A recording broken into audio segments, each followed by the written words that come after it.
Hi, I'm Rachel. And I'm Matt. And this is... Strange and Beautiful Book Club. Oh my God. Welcome to the Strange and Beautiful Book Club. Y'all.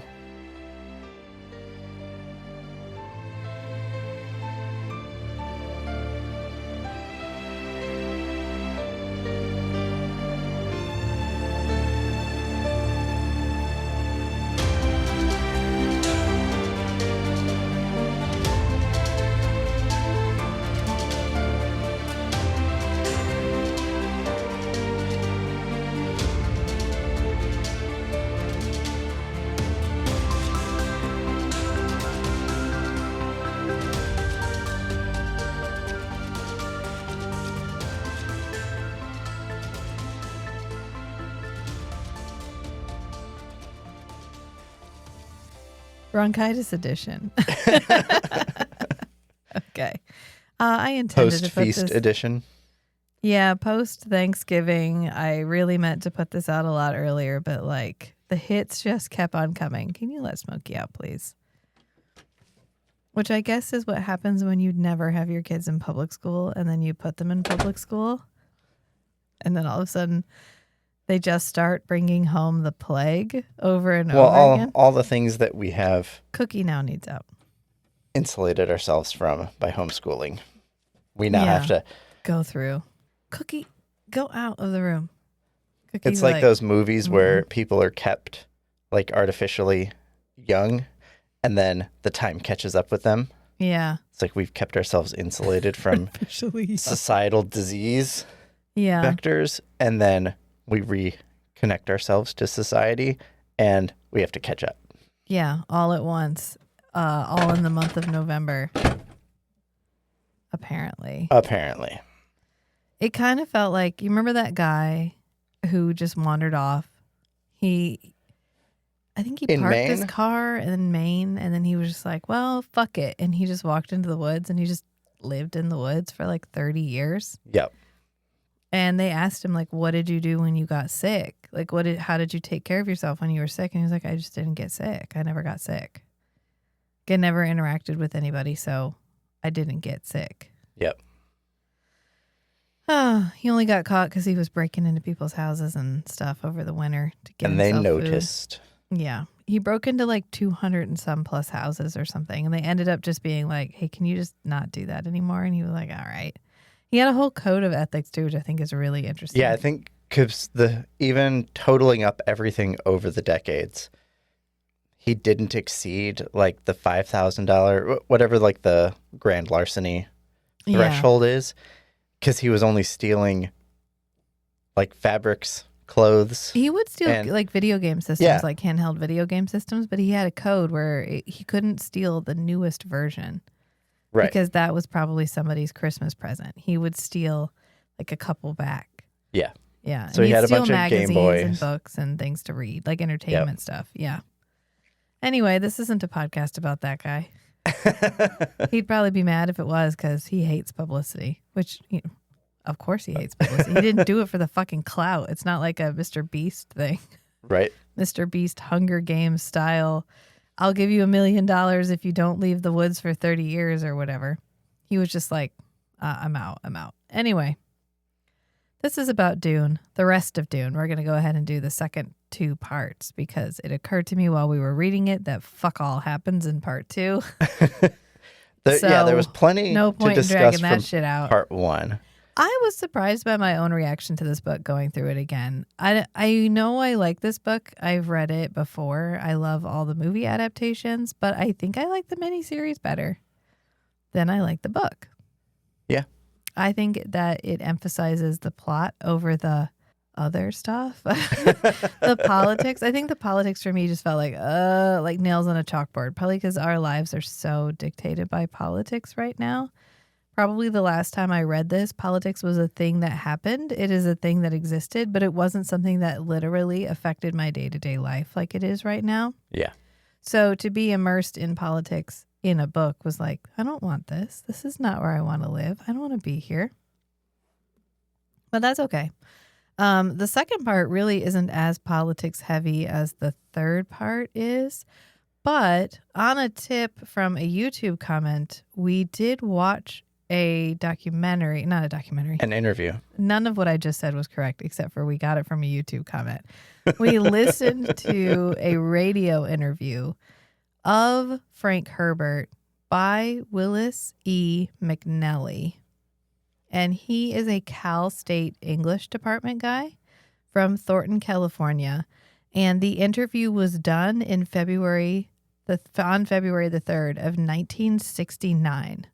So it's contemporary to the book. Right, just a few years after the book came out. It actually predates the release of Dune Messiah. So this is when Dune was it. He'd put Dune out, and this guy People had found questions. it. You know what this reminded me of? When we still get them sometimes. We don't get them as much anymore because we don't put out as many podcasts under the Strange and Beautiful Book Club. But we used to get lots of emails of people that were like, hey, I just put out my debut novel. Will you read it and talk about it? Yeah. That's what this felt like, except I think he'd had moderate success in other areas. Like I think Frank didn't only write Dune. He wrote a lot of other stuff. It's just that Dune is the only thing that he's known for still. So it's really interesting to listen to this English department guy talk to him like, hey, this is my buddy Frank. We chat sometimes. I came over here to sit down and talk to him about it. And in our first podcast, we talked about how we felt like this was a philosophical text, like this was Frank working out his philosophy on the page. Right. And it's not, according to Frank himself from 1969, he was nerding out about the fluid mechanics of sand movement and how you moderate dune movement. And he was like, yeah, I went on like a deep dive about how we control the movement of dunes.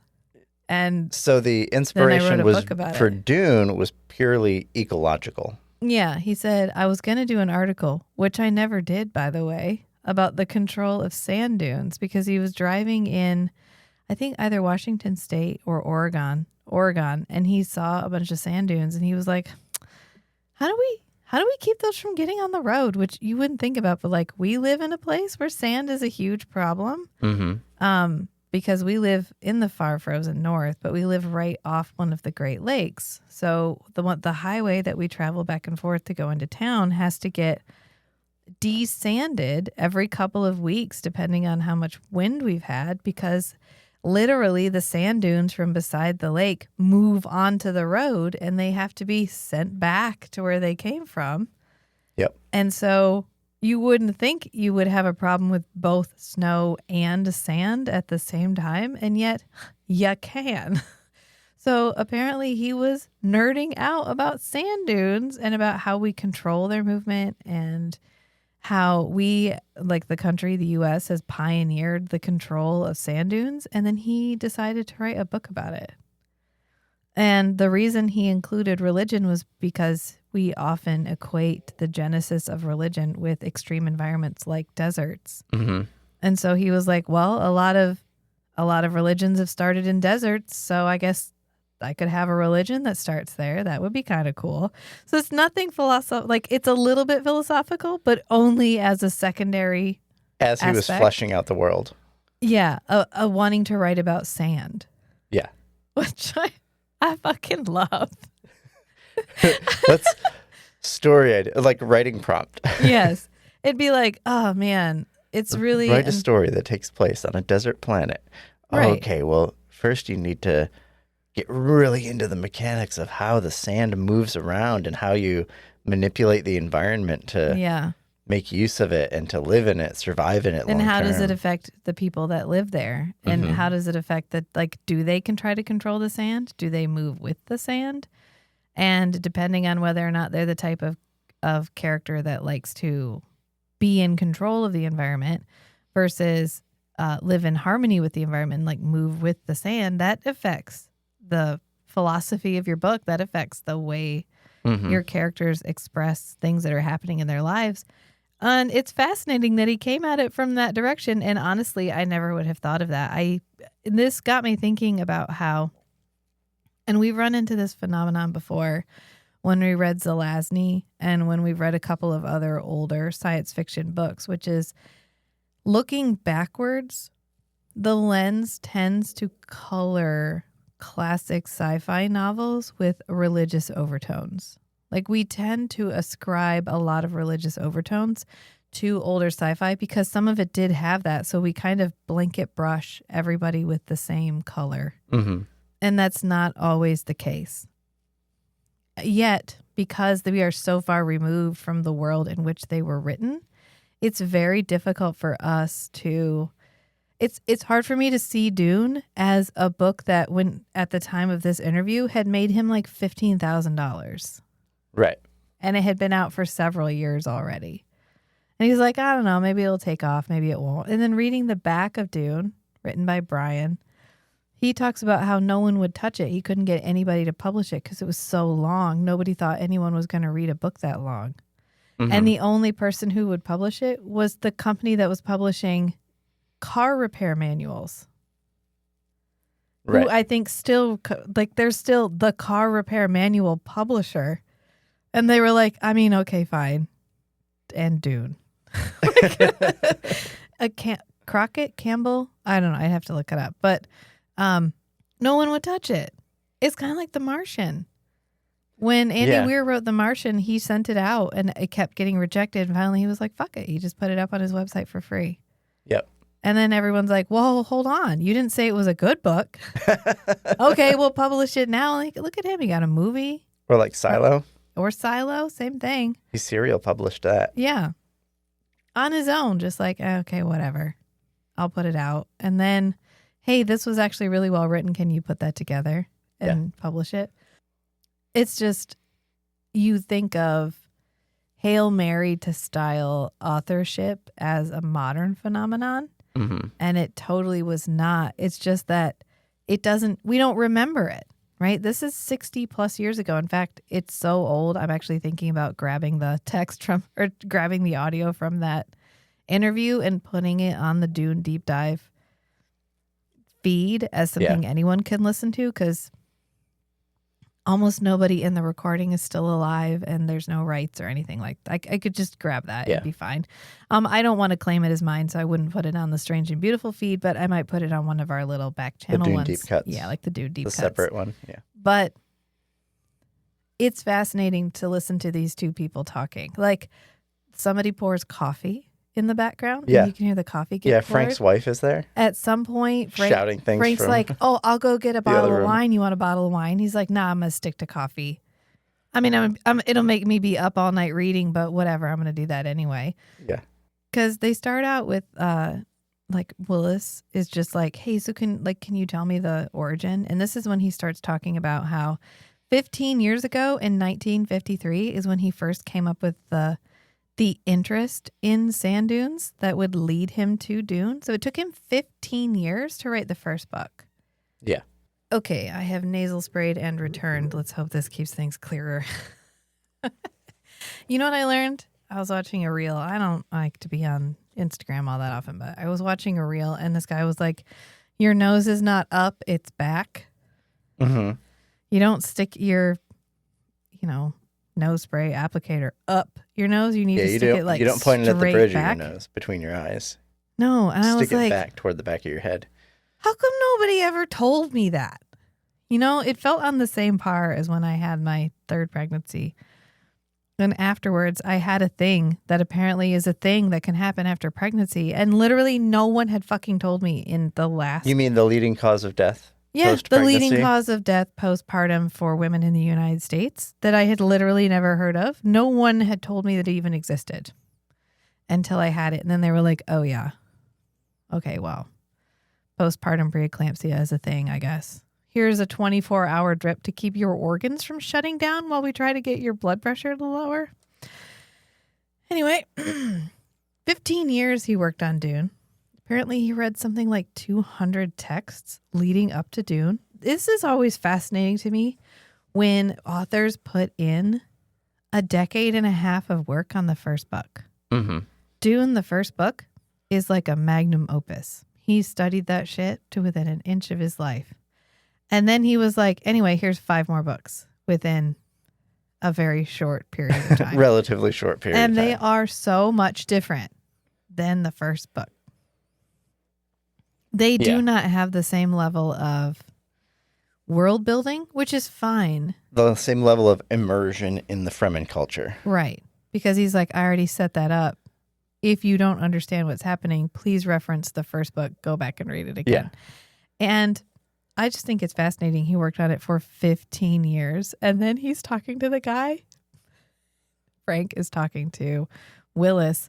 And he's like, oh, so like you were just looking at sand? And he was like, dude, I can't even read the dictionary because I get distracted by what's on the other page. And that was my favorite line that he said when he was talking about himself. He was like, I literally cannot focus. I cannot absorb just one piece of information in isolation. I get so enamored with everything around it that everything becomes a deep dive. And it reminded me of the advice about having a hobby. Mm-hmm. Do it slow, do it poorly, do it for yourself. Yeah. Don't worry about anything else. Literally just do it.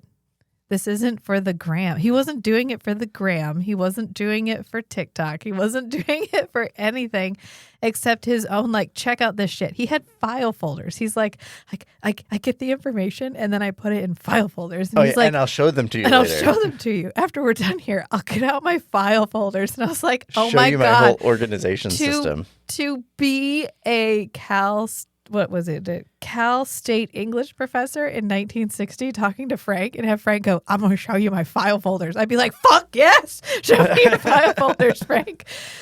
And you know, everything smelled like cigar smoke and cheap wine. And it was just, they were sitting in this room. There probably wasn't even a TV. His wife is probably behind the bar mixing drinks. And they're just like shooting the shit about this book that came out that, like, it's doing okay.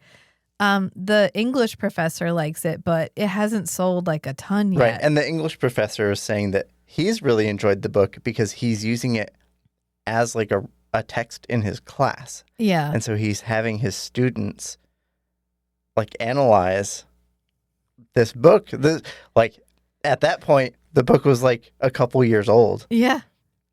And he's already having his students He's like, check analyze out this shit. the book. Yeah. For his like literature classes. Right. So instantly Dune was getting the attention of like literature professors. Right.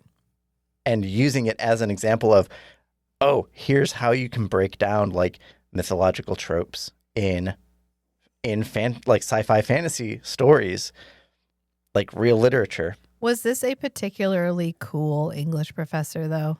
Probably. That's kind of my feeling, is that Willis was like the cool professor, the modern literature professor, like the guy that taught our film and literature class that we took, Yes. where he was like, we're going to do Lone Ranger and Tonto fist fight in heaven, and then we're going to watch Smoke Signals.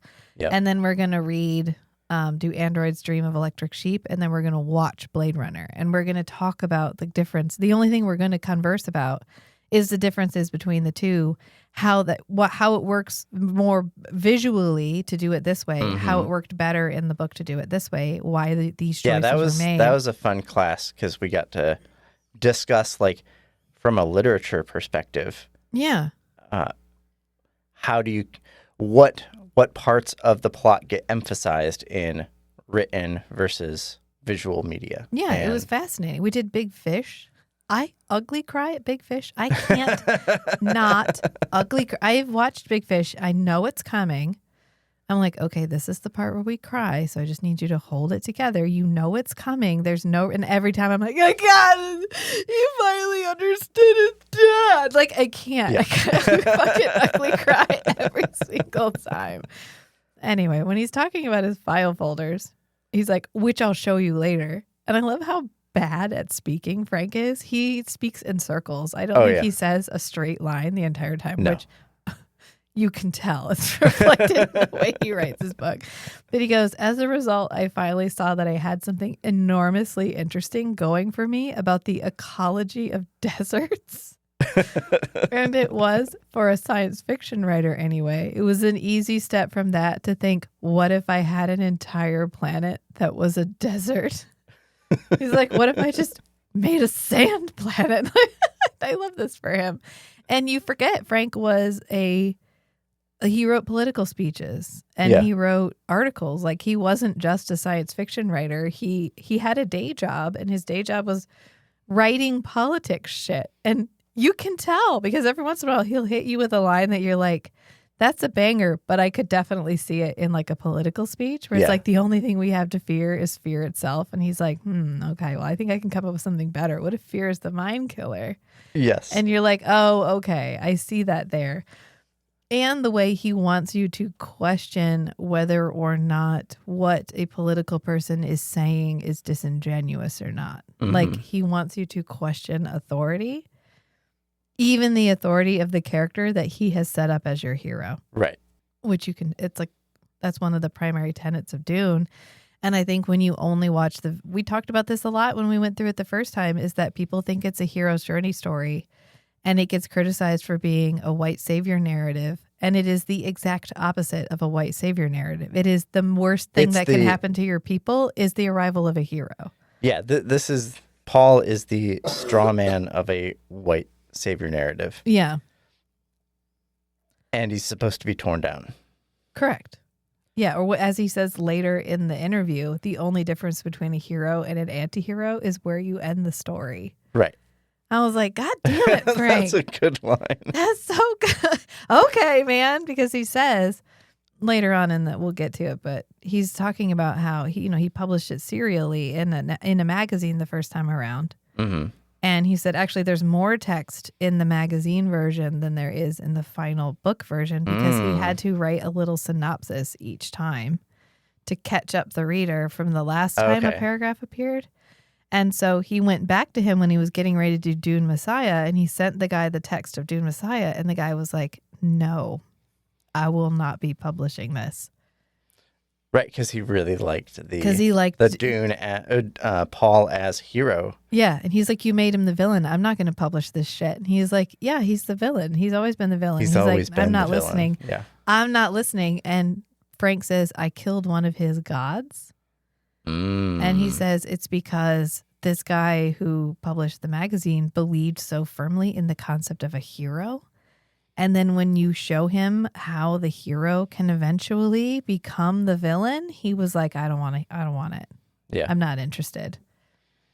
But he says many religions begin in desert atmospheres, and that's why he wanted to include it. And he said he doesn't like stories to have one thread. Right. He likes them to feel multi-layered, so no matter how many times you read it, you could pay attention to different layers, and you could get something different out of it, which is true, I believe. I probably read it from a different perspective this time than any other time, where I paid more attention to the politics and less attention to the actual events of the story. And that's probably why it felt different to me this time going through it. I think because we've discussed the mysticism of the whole Paul and Jessica fulfilling the prophecy and like mythically, prophetically, how that looks to the Fremen and why that was so impactful to the Fremen. And we've hashed that out. And so now we're kind of skipping over like the mysticism stuff and we're seeing more of the propaganda part of the prophecy narrative. Yeah, they basically sent out bot farms to radicalize these people. And then they came in and fulfilled their own myths. And that just resonates a lot more strongly right now than it has in the last couple of times that I've read it. Yeah. And he goes on to say, like I was studying the sand dunes, you immediately get into like the Arabian mystique, the Navajo mystique, and the mystique of his words, Kalahari primitives. And the guy's like, the what? The primitives? And he's like, oh, black folk, which I thought was, and the guy goes, oh, okay. I mean, it's 1969. So they're using the language that was available to them. And he goes, they have to utilize every drop of water, and you can't just stop with the people who are living in this kind of environment. You have to go on to how the environment works on the people and how they work on their environment. And then he goes on for a bit and he ends it with, I got off on a different kick because of the science fiction angle and the emphasis on ecology, because it's my belief that people inflict themselves on the environment. This is Western man. Yeah. So he's like, Western man is like a thing that happens to the environment. We affect the ecology. And so he saw it as both ecological and the way that we affect the environment. Well, kind of like the Fremen are living in their environment. Right. As a part of their environment. Yeah. And that's a huge part of their societal mythology is how they operate, like how does a human operate as a part of a functioning ecosystem rather Right. than how do I exploit the ecosystem to my advantage, Right. like to a maximum effect. Well, because before Pardo Kynes, so Pardo is Liet's dad. Yeah. Before Pardo arrives, they just sort of exist on Dune. They survive on Dune, but they're Right. not attempting to change Dune. Right. Dune. They're just attempting to survive within the ecosystem. Right. They're like, this is the world that we have been given. We must live within the confines of Right. the structure that's The available environment to us. gives us constraints Yeah. that define how we operate. And then Pardo shows up and he's literally like, hey guys, I think we could make something out of this. Like, I think we can do something here. Well, we just need 3% of the environment involved in a continuous self-sustaining chain, and then we can change the face of Arrakis. And they're like, oh, we can make our lives better?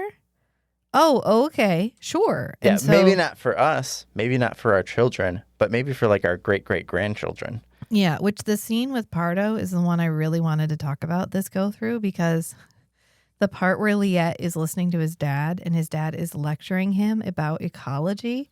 I was thinking Frank is Pardo Kynes. He even mentions in this that the scene with the ecologist, where the ecologist is talking to his dad, is the whole point of the novel. Like, that is this for him. That was the That's the central seed scene of the novel. Yeah. Yeah, and apparently Brian said he saw himself as either Duke Leto or I think it was Stilgar, and then he saw his mother as the Lady Jessica,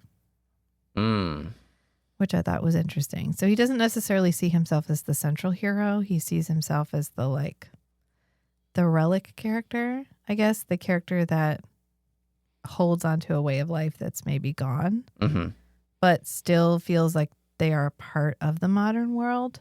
I thought it was interesting. But he goes on to talk about how we currently afflict ourselves on the environment. And Willis is like, oh yeah, like how we used to have beer cans that would break down within like 10, 15 years. Because I think at one time they were like a waxed cardboard. Okay. Instead of tin. And then he was like, well, then we went on to glass, and now we have those aluminum cans, and they're going to be around for like aluminum is the scourge. And Frank in 1969 is like, nah, man, it's plastic. It's going to be plastic. Yeah. Plastic is going to be the problem. And even the aluminum cans have a plastic lining on them to stop the BPA. carbonation from eating through the metal. Right. But he was like, no. He goes, plastic is the thing. Frank. Yeah.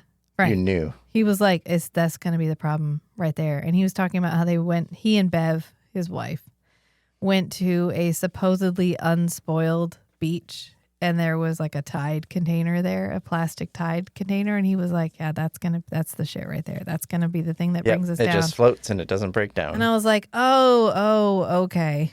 You can't immerse yourself in world building in the way that Frank immerses himself in world building and not be able to see an object and be like, I can imagine the impact of this object on the world. Yeah. Because that's what you do on a day-to-day basis, is you create objects that affect an entire world. So that type of creativity definitely lends itself to like future thought, like thinking about things in the future and the impact of that item in the future. And framing it in ecological terms, where you're thinking 100 years out, 1,000 years out, 10,000 years out. Right. I mean, it's just one Tide container right now, but what if every, like, instead of, when I was little, laundry soap came in a cardboard box. What if instead of the cardboard boxes, everybody switched to plastic, and now everyone's buying a plastic like a laundry soap container every 2 to 3 weeks? Where is that going to leave us? And that's what he was thinking, which is almost a form of prescience, which is appropriate for this novel. Appropriate, yeah. And then he comes up. up with the one where he says that like the primary issue that he thinks of when he thinks of ecology and modern Western man is that we have this belief that we can solve every problem. If we just dedicate enough time and effort and resources, we can solve the problem. Mm-hmm. And that's not necessarily true. And it's one of the central things in Dune that ends up leading to destruction is if I just work hard enough at this, I can solve the problem. Pardo taught them if you just work hard enough at it, you can create a self-sustaining water cycle on Dune. Right. Paul goes through, if I just work hard enough at this, I can solve this prescience thing and I can make it work for me. If I just bang my head against it hard enough. I can save everyone I care about. Yeah. Yeah. I can do this if I work hard enough at it, which is not always true. And yet it's very difficult for us to think of a unsolvable problem, a no-win scenario. Right. I mean, I'm pretty sure we covered that in Star Trek. The whole Kobayashi Maru scenario. Captain Kirk is the only one to have ever solved the Kobayashi Maru scenario because it's supposed to be a no-win scenario. And he cheated. That's the only reason he managed to make it work because he doesn't believe in no-win scenarios. Right. When did that get brought up? The Kobayashi It was Maru, invented. The Kobayashi Maru test was invented for the 1982 film, The Wrath of Khan. Yeah, my favorite Star Trek movie. So, yeah. So this was before the Kobayashi Maru. No-win scenario. Look at Frank. So 1969 Frank was pre. Oh, he had a lot of things where Kobayashi you were Maru. like, oh, okay. Yeah. You knew this was coming. I'm always fascinated how far back we knew we were a problem, that our way of life was a problem. And yet, here we are, still up to our bullshit. Well, it makes a lot of profit. I know. I don't want to talk about it. And this is the part where he talks about how important he felt that the scene with Pardo and Liette was. And I want to make a note when I get done talking about this interview. That's one of the scenes that I really want to dive into because I honestly think the last time I read it, I skipped that scene. Every time I read it, that scene is more impactful. Yes, because I think whole narrative. I found it really boring and then I skipped it. And this time I was like, you have to read it and you have to pay attention to it. And I read it and I was like, oh, this answered so many questions. Oh, almost as if this part was really important. And it turns out it is actually very important. Mm-hmm. And it's the part where every time Jessica is talking about seeding the planet Dune with religion, with the Missionaria Protectiva, she's like, yeah, but like, there's more.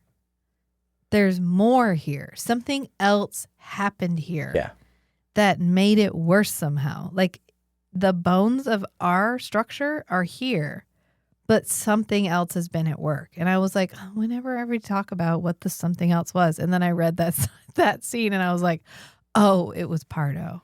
It was Pardo, and it was the fact that the Fremen actually reproduce the Bene Gesserit Reverend Mother, like, ascension, like, inner awakening. Yeah. And without the knowledge of the Bene Gesserit. So they're this whole, and the Fremen have been doing it for a long, long time. They were not originally doing it with melange, the spice. Right. They had you just need some kind of poison that the human body can convert. And that's the process that triggers the inner awakening. Spice is just really efficient at it. Yeah. And with like less severe side effects than the other chemicals you can use. And so I think they already had this tradition of a Reverend Mother ritual before they even came to Arrakis. And then the Bene Gesserit came and seeded this whole prophetic narrative Yeah. which I think got a lot more fleshed out because of the whole Reverend Mother dynamic within the Fremen. Right, but he also mentions that Oh, yes. Yeah, there's the Pardo Kynes, like, he he says religion and law among our masses subverted must it. be one and the same. Yeah. An act of disobedience must be a sin and require religious penalties. This will have the dual benefit of bringing both greater obedience and greater bravery. We must depend not so much on the bravery of individuals as upon the bravery of the whole population. So he's like, we have to bind everybody together with the glue of religion. Right. And then when you don't follow the tenets of the religion, which is the ecology, like saving water and changing the face of Arrakis, then you are actually sinning. Right. And then he goes on to be like, and it's like, this is a dangerous thing because if at any point anybody actually fulfilled any of these prophecies, that'd be fucking terrible. Like, Right. but luckily they're bullshit and no one's actually going to come and fulfill the prophecy. Right. And I think the prophecy pre-Pardo, the whole prophecy that the Bene Gesserit had planted it wasn't as entwined in kind of your day-to-day worldview kind of thing. It was just, oh, these are the stories that we tell. Whatever.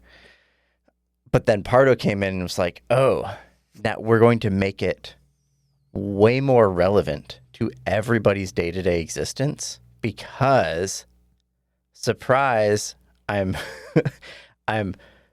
steering your prophecy, like the kind of hand-wavy parts of what the prophecy is like seeking. I'm going to fill in some details here. I'm going to Mad Lib this. I'm going to Mad this Lib prophecy.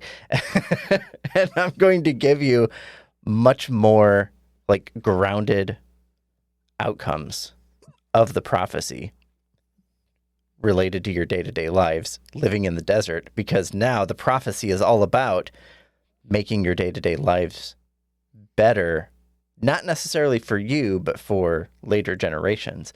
And so it gets a lot more deeply entwined in everybody's day-to-day existence. But that carries all of the extraneous prophetic narrative stuff deeper into everybody's day-to-day existence. Yeah. I think the Fremen were more fertile ground than anyone ever anticipated. Right. And Pardo was the only one that actually got them there. I mean, it all may have related back to his idea that harsh climates create a hotbed for religion, for the genesis of belief. And so when you seed a culture that already had a long-standing tradition, a long-standing religious tradition with religion, additional religious doctrine, and then you add another layer of religious doctrine on top of that, it made this pressure cake. Right, and it's not just metaphysical religion stuff. It's grounded in the ecological niche. Ecological, religious, moral, all of it. Everything is tied together in this bundle of religious packaging. And if at any point someone comes and takes over the vacant helm of this religion, shit's going to blow up. Right. And it does. It does. So he goes on to say that scene. I would say one more thing about the depth of the religion in like that each individual has embraced because of the ecological aspect. They're always framing things in terms of we are sacrificing now for the sake of later generations. Yeah. And right now that sacrifice is we're suffering through like a harsh environment, but it's really, really easy to shift that over to we're sacrificing our lives in combat, in large scale combat for the sake of later generations. Right. And that's one of the things that made the Fremen so dangerous, is because they already had to be such formidable combatants to survive in the desert and to battle the Harkonnen in the desert. Yeah. But then to say, oh yeah, the depth to which we were sacrificing our day-to-day existence ecologically for future generations, now we can just say full-scale combat sacrifice. Any kind of sacrifice, is required. So I was reading an interesting thing this morning about why modern Christian nationalism focuses so much on what you are giving up or like sacrificing or punishment or whatever. You're seeking a utopia.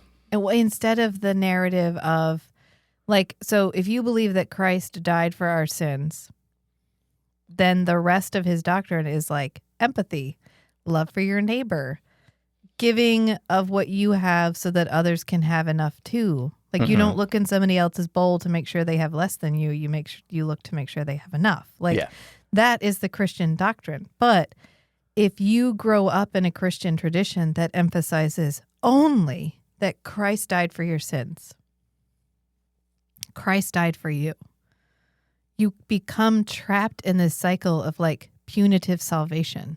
Right. Somebody has to die for my salvation. The only way that you can be saved is if you are also punished. Right.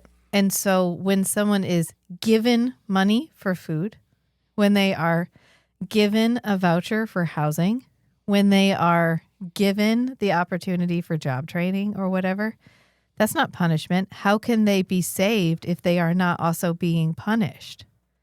So you lose sight of all of the rest of the doctrine, and you only focus on, I suffered so that I could have what I have. So you also must suffer, because if you don't suffer, you don't earn it. You don't earn it. So forgetting that losing sight of the fact that it's not earned. The point is that it is not earned. That is the point. It never was. The point is that giving somebody what they need is the point. The empathy is the point. But we've forgotten that. And so the Fremen end up trapped in the same cycle where it's like, I'm giving up I'm working hard today so that your future is better. But if at any point the future actually becomes better, it all falls apart, because the morality is based on how much you are giving up for the future generation. So the minute the jihad is over, everything starts to fall apart. Yeah, you don't have the singular goal that everyone's working toward, because now we've achieved it.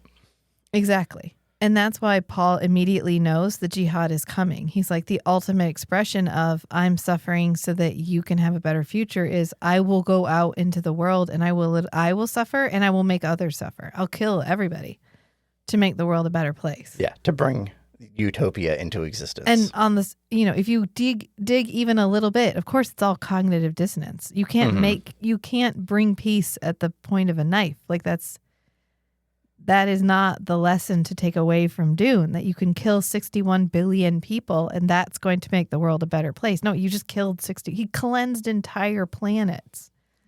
He kills entire planets worth of people. And he's like, well, that's a real peaceful planet now, isn't it? And it's something that Paul doesn't have control over. No, because like he says in that scene, the worst thing that can happen to your people is the arrival of a hero.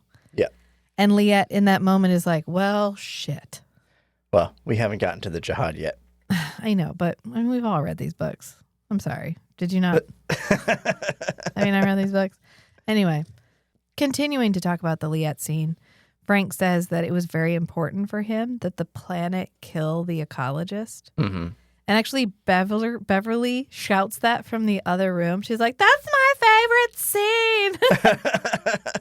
She's like, I love when he says that the planet kills the ecologist. Yeah. Because in his mind, Liet was the Western man. He was the embodiment of Western man. And coming out to, I'm not going to necessarily live in my environment. I'm going to customize my environment. Yes, I'm going to triumph over my environment. He says he had a one-pointed vision. because if you cut him down the middle, if you cut Western Man down the middle, he'll be blind on the backside. He can't look backwards. He can only look forward. And he says that he needed him to understand completely what was happening to him when he died. Because that was the greatest irony of it all, was that he knew everything. He had this all solved, and he still couldn't do anything to stop his own death. Yeah. He knew exactly where he was. He knew he was on a pre-spice mass, and yet nothing. And he knew all the mechanics of what was happening below the surface. And he knew that normally Fremen but that check didn't give out him any control over it. Yeah. Knowing stopped nothing. And that was the whole point of that scene. And he said it was done deliberately to turn this into a turning point for the whole book. A pivot, as you might say. The very fact that Kynes, who is the Western Man in my original construction of the book, sees all these things happening to him as mechanical things and doesn't subtract from the fact that he's still a part of this system. Because it is observing him, he's lived out of rhythm with it, and he got in the trough of the wave, and it tumbled on him, is what he says. And I thought it reminded me of, so we used to live in North Carolina, and the coast of North Carolina is known for deaths, for like waves, people dying on the beach. And I think it was there was a guy who went to report on deaths, like death by like rogue waves, and he died. He got pulled out by a rogue wave, and he died. During and you're like, oh, it's really sad, but also bitterly ironic. So anyway, and he's like, we're polluting our world, and we're not really doing anything about it. And he says ecology is the science of understanding consequences, and he actually attributes that to someone else. He just says somebody said that ecology is the science of understanding consequences. And Willis is like, oh yeah, I know exactly what you're talking about. And then neither one of them clarifies. They're like, anyway, so that's a great expression. It'd probably be like quoting someone that everyone should know the quote. And contemporarily you'd be like, oh right, yeah, cool, of course. And then reading it now 60 years later, you're like, what? Who said it, Frank? Who? But I really liked that. Ecology is the science of understanding consequences. And I feel like once you realize that Dune is an ecological novel, it is all about consequences and how even being able to see the consequences of your actions, being able to presciently witness the outcome of what you're doing today doesn't actually give you any control over the consequences. Right. Because he says, because as far as I was concerned, one of the purposes of this story was to delineate consequences of inflicting yourself upon a planet, upon the environment. He goes, you see, Western Man has assured that if you have that all you need for any problem is enough force, because it's an asinine assumption and it is the basic fallacy of Western Man's approach to living. So he was really harping on that. The idea that understanding does not give you control, and no amount of work can change certain outcomes, which I think plays itself out in the next two books, which of course we'll get to when we've read them. Yeah. Because we're pretending to not have read them. But it is like Paul gains such a perfect understanding of the future that he doesn't even need eyes to see it. And yet he can't stop the most terrible thing from happening. Right. So I think mission achieved, Frank. Mission achieved. He goes, no, we need a science of wisdom. That's what he goes on with after that. He's like, the only way we can overcome this fallacy is with a science of wisdom. Now, that was really fascinating. I think anybody who's done a lot of D&D and had to explain to a new player the difference between intelligence and wisdom has a really fundamental understanding of the idea that intelligence and wisdom are two entirely separate attributes. And you can have one without the other, or you can have both, or you can have neither. But you don't automatically get one just because you have the other. Right. Yeah, John Vervaeke talks about wisdom or reason requires a certain amount of intelligence, like IQ, Yeah. But or rationality. He uses rationality instead of the word wisdom, because wisdom has a lot of baggage with it. So he says, here's my definition of rationality, which is like the colloquial Yeah. definition of wisdom. But I like some level of intelligence is necessary for like a high level of rationality, but it's not sufficient by itself. You need other things. Yeah. It's true. You can be as book smart as you want to be. You can be as intelligent as you were born, or however you believe intelligence works, and yet have absolutely no wisdom. Right. Have no understanding of what the application of knowledge will do, or how you live in the world, or how the world affects you, or how you affect the world around you. And I've always thought of wisdom as like a deeper understanding of your place and the effect your actions and your inactions have on the people and the world around you. Yeah. And intelligence is more of just a capacity to understand complexity. So the more intelligence you have, the more complicated things you can juggle, but without wisdom, that doesn't lend you any sort of a lens into how you affect the world around you.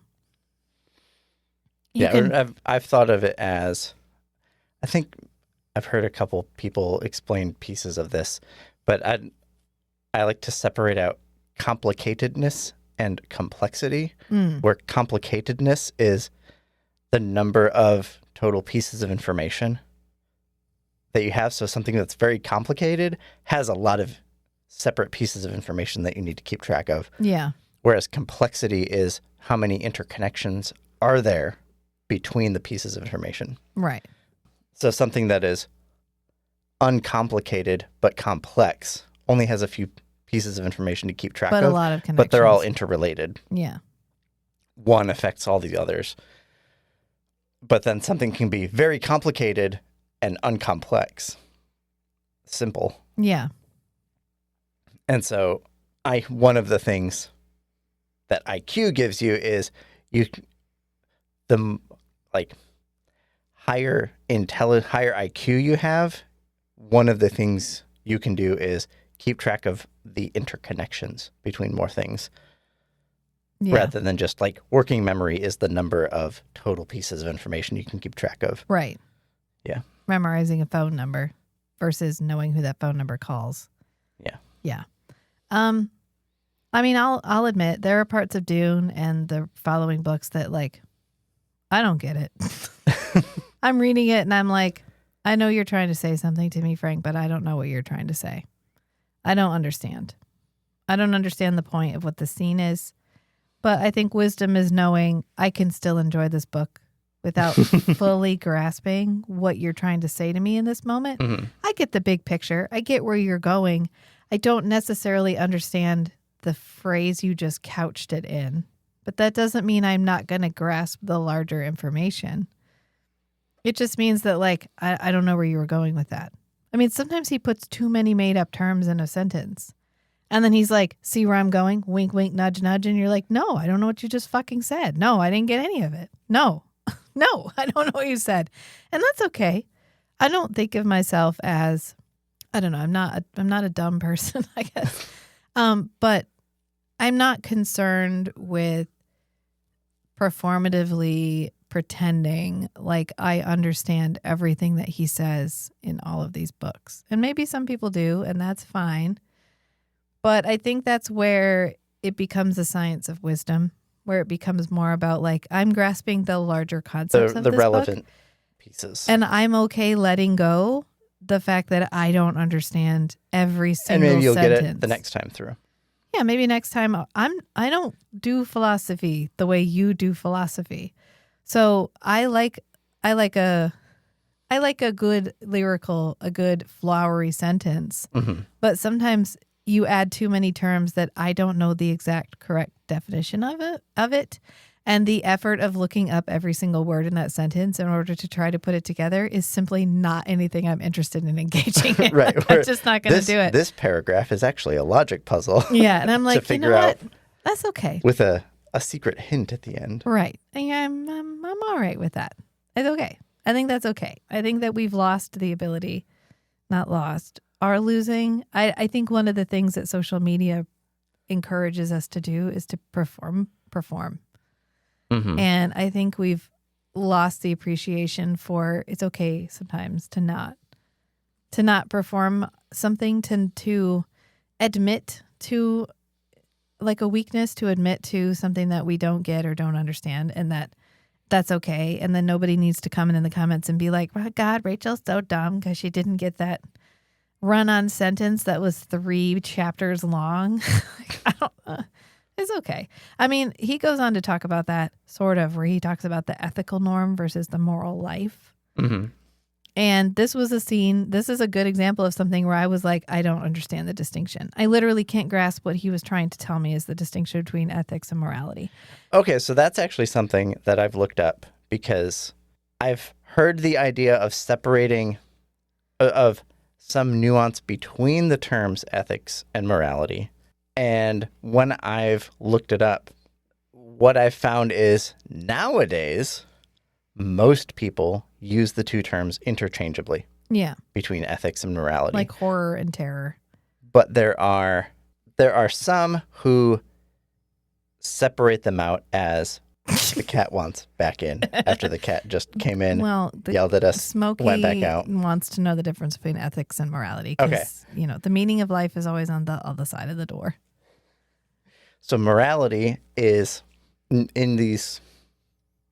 the niches where people separate them.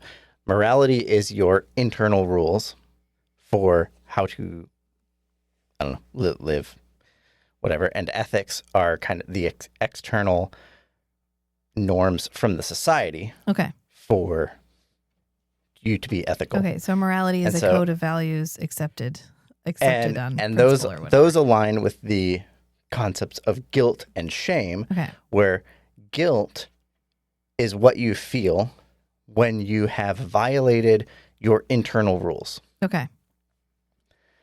Whereas shame is what you feel when you have violated a societal norm and you've lost. Shame is when you feel shame when you've lost the ability to get validation from your society. Okay. Because you've violated the societal norms, the ethics of that culture. Okay. And in Dune, the Fremen are an extremely shame-oriented society. Yes. There's a lot of effort by the social group to enforce the ethics of the Fremen culture onto each member. Okay. And everybody's watching and everybody's observing, and you'll get called the fuck out if you break any of the rules. Right, because it's important. And it's part Right. of the thing that Pardo did when he took over their culture was he made violation of a law a sin. A sin, yes. Yeah. Breaking a rule is a religious sin. Okay. I mean, this may be a function of my mental fixedness, my mental rigidity, Mm-hmm. where when I think of morality and ethics, even when you're telling me it's internal and external, I grasp that as a abstract concept, but to me there is only just like rightness. A lot of times your own definition of your moral guidelines and the ethical rules of the society that you live in can be aligned exactly. Yeah. But they don't have to be. Well, all externally applied scaffolding is irrelevant. Mm-hmm. Irrelevant. Right. External morality is irrelevant. I don't understand why I need to listen to what somebody else says is right or wrong. Either I have a firm grasp of my own rightness or I do not. Right. They have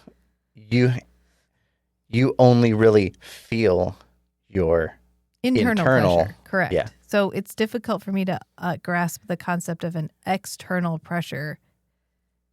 I mean, I understand from like when growing up religious. Mm-hmm. I understand that I was punished for something that I didn't necessarily understand intrinsically why I could or could not do it. Mm-hmm. And so I get it from like a rote memorization standpoint. Right. Or like I go the speed limit. I rarely speed because I know the speed limit was determined by the maximum safe speed for that area.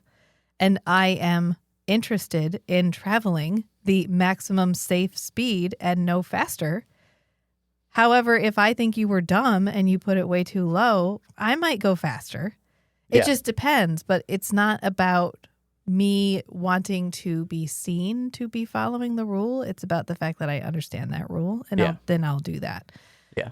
But this is, I mean, I'm not a weird psychopath or something. I just want, like, this is how mentally, this is how my mind works. Mm-hmm. So when he goes on about ethics and morality, to me, I don't understand. I can't cognitively grasp the difference. And so, Right, and I think what Pardo did is he extended the whole Fremen religion to be more easily ingested, internalized by each member. And so all of the ethical principles of the Fremen religion have now become each member's internal moral code. So internal morality I get. And I think that ends up being the path to the extremism that we see in the Fremen, because nothing external was going to stop them once you gave them permission to act on their own internal sense of rightness. Right. And that I can understand. Right. And so Paul can say to like the religious class that has risen up around him, like, hey, the societal, external rules, I'm changing those. But that doesn't mean everybody updates their internal. Which is why he can't stop it. That's why he can't stop it. And he does go on, Frank goes on in the interview to talk about how Paul was constructed to be the tension between absolutes and the necessity of the moment. Mm-hmm. And that I understood a lot better because I can see that in Paul. Like there's that scene where they're in Sietch Tabir. No, they're in Cave of Winds. The first time he meets Stilgar. Mm-hmm. After Stilgar got... The second time he meets Stilgar. Yeah, for realsies. Not like a in and out, but like a let's spend some quality time together. Yeah. Like right after, I think it's after he kills Jameis, they go down after the death still. They go down to the water. Mm-hmm. And he sees the water and he hears the drip. And he's like, oh my God, this is where it starts. Like the jihad, I see it. Like I can feel the jihad coming. But if I kill everyone in this room and then I kill myself, I'll stop it. It will never happen. Everything that's going to happen will be stopped. I can save 61 billion lives by killing everyone in this room and myself right now. Yeah. So that no one leaves here with news of me. But if even one person leaves, the jihad's going to happen. Right. So, you know what? I'm good. I'm okay with that. Right. Compromise achieved. And then the rest of his life, he's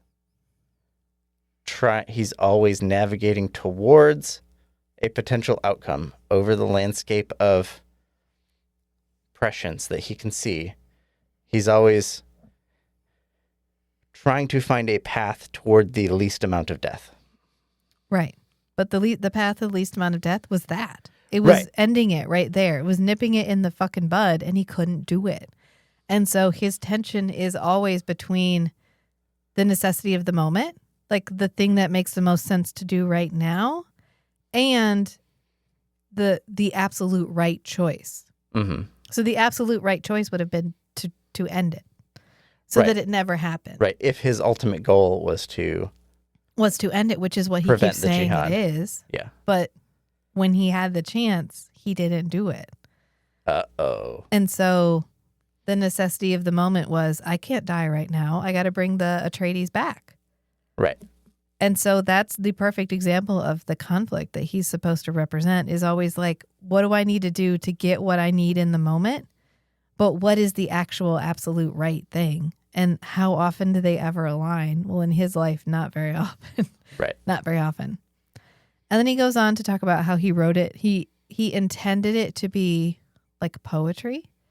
And I think we mentioned this last time where he composed a lot of it in poem form, and then he backtracked and wrote it out so that it would have a lyrical pacing. Right. And he said it's because he thinks that we transfer all stories orally. And we have, as a culture, for far longer than we've written anything as down. a species. And that even when we read it, it's our brain interpreting it as oral. Right. As being read to us. Mm-hmm. I'm just going to put a pin in that for all the audiobooks aren't reading people. That was it. That was my rage bait statement for the entire thing.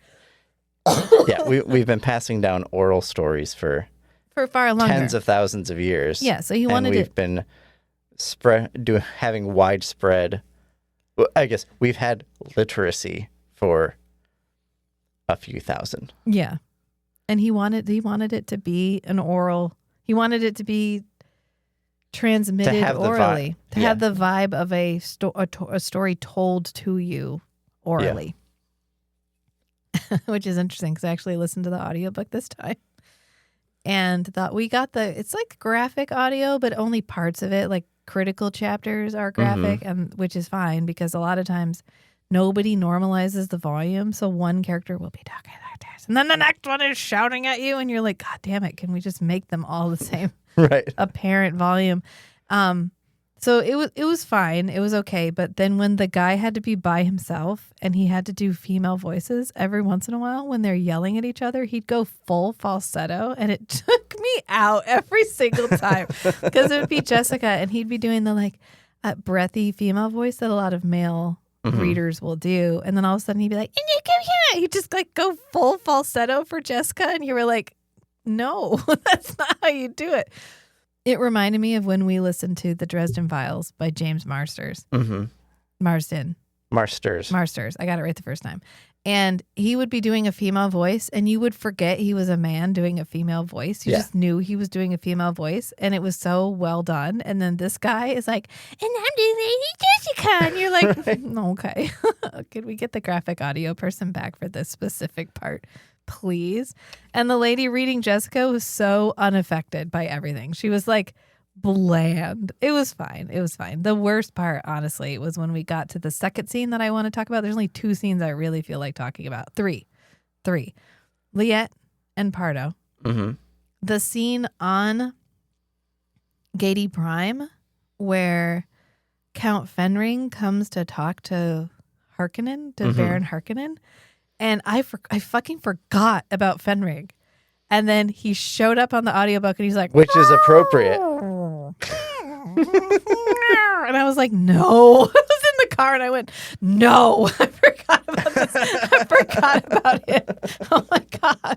He's so much harder to listen to than he is to read. Even reading it, you're like, what were you doing, Frank? Oh my God. And then you listen to it and he's like, I'm gonna die. I'm literally gonna die. Oh, but that's the other scene that I want to talk about because those were the two that I read this time and I was like, oh, I get it. Oh my God. I understood something in this scene this time. Anyway. What was the third scene? The end. Okay. The end. Specifically because talking about the poetry structure, he wanted the first part to be slow, which confirmed it was very slow. And then he wanted the second part to pick up pace. And then by the end, he said he wanted to eject you from the story with pieces of the story still clinging to you. He wanted to accelerate so fast you shut out the end of the plot. Yeah. And he envisioned the end scene as camp, high camp. He says it. He literally says, I wanted it to be camp, high camp, deliberately. And a number of people, interestingly, have seen it. And then Willis interjects and he's like, I mean, wait. He's literally like, what? How is it camp? He goes, it's action, sheer action. Almost for the sake of action. And Frank's like, yeah. And then Willis goes, I mean, it's overly dramatic. Maybe.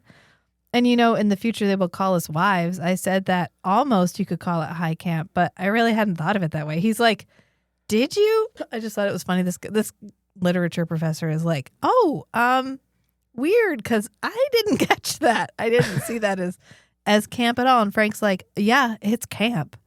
And I'm of two minds here. Mm-hmm. Because we looked up the definition of camp. Yeah, Because I mentioned that too, and you were like, I read a couple essays, and I read like the Wikipedia article, and I read a few. Like, I probably spent 4 or 5 hours reading stuff of people trying to explain what camp is. yeah, And the term camp comes out of like LGBTQ, like theater stuff. yeah, Like drag is camp. And it's like being just over the top, melodramatic. I think he wrote down melodramatic, artificial, theatrical, and exaggerated. Yes. Yeah. But playing it serious but self-aware. Right. You are aware you are going over the top, but you're playing it completely straight. Right. Yeah. And like Frank said, action for the sake of action, where everybody's so like seriously invested in the theatricality, the perception of theatrical action. And I was thinking like, okay, how does that actually look? And I was thinking of some other examples. Lethal Weapon is camp. Right. And so one of the ideas I came up with for, okay, what is camp? Like, is a test, like a litmus test for is it campy? And I thought one of the things you could use is if you feel like at any moment in this, like a very dramatic theatrical act, at any moment the character could break the fourth wall and just wink at the viewer and then go right back into it like they didn't break stride. I think that's a metric for is it camp or not? Yeah. Because the person knows that they are performing for the sake of being perceived theatrically. Yeah, performative. Like to be overly theatrical, overly melodramatic, overly exaggerated. And so we looked it up, which is how we got to that discussion we just had. And I can't say that clarified for me that the ending is camp. And so I'm of two minds. I'm missing it because sometimes I miss it. Sometimes I miss the tone. It's just an aspect of how my brain works. Sometimes the tone escapes me. Yeah. And I don't know it's supposed to be a joke, or I don't know it's supposed to be dramatic and not a joke, or whatever. So either I missed it and you missed it, which is a possibility. Yeah. Or it was a swing and a miss for Frank. Thinking about it now, the scene where Paul is basically telling the Emperor, I'm the Emperor now. Like, look at me. I'm the Emperor now. Yeah. And him kind of going on, and like when somebody tries to interject, he's like, nope, and talks over them and explains the details of how this is all going to work. I felt like Paul could break the fourth wall and be like, here now, listener or reader. Yeah. This was the beginning of the Fremen emperor of the universe or whatever. Yeah. And then go right back into his monologue against everybody. And so it's like, I could see from a certain perspective at that as campy. Okay. Well, here's what he says specifically. He says, I wanted to turn the story around on itself, but in two very specific ways. And then he goes on, it's sort of illegible. Like he says it, but it doesn't make any sense. He goes, I wanted to turn the story around on itself, but in two very specific ways. And obviously you don't limit if you do the way it turns. If you do that, you do it one way. Okay. So we'll chop the sentence at he wanted to do it two ways. Yeah. Okay. One, I was talking a little fun at the idea of the person who always sees things verbally and must write about them and record them, the historicity of anything that happens. Mm-hmm. Okay, I don't see that, but that's it's immaterial. Anyway, you're not living it, you're recording it. And Willis laughs, ha, because he's recording it right now. Like a minstrel following along with a rugged adventurer and cataloging their tale, like Yeah, he kind of want, and I don't know who he was. like Irulan? Is he poking at? Dandelion in The Witcher. Yeah. Yeah, I think Irulan's supposed to be the historical observer. Yeah, the person who only wants to see things to verbally. to record it, them. Yeah. I guess. And he goes, Beverly chimes in and she's like, the man who never sees anything except through his. And then Frank interrupts them and he goes, yeah, but we're having a. And then Willis interrupts Frank. And he's like, say that again, please. He's like, I didn't catch what you guys are trying to say. Because they're like talking over each other. Yeah. And Beverly continues with the man who never sees anything except through his camera viewer. He sees the whole world. He's just seeing it through his little square box.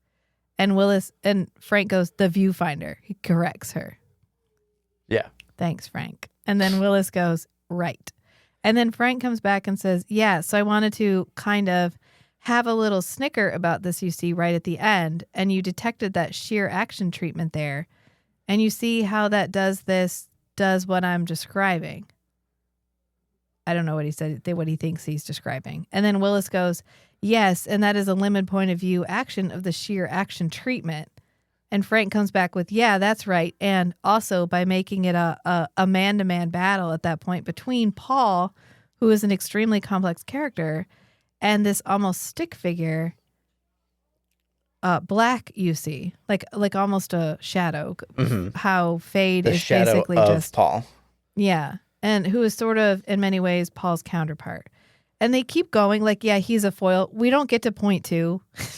He never gets to the which second. like as a podcaster I deeply respect. He was like, first of all, and then he got lost in first of all, which he said. Yeah. He said I can't read the dictionary because I get distracted by everything else. Yeah.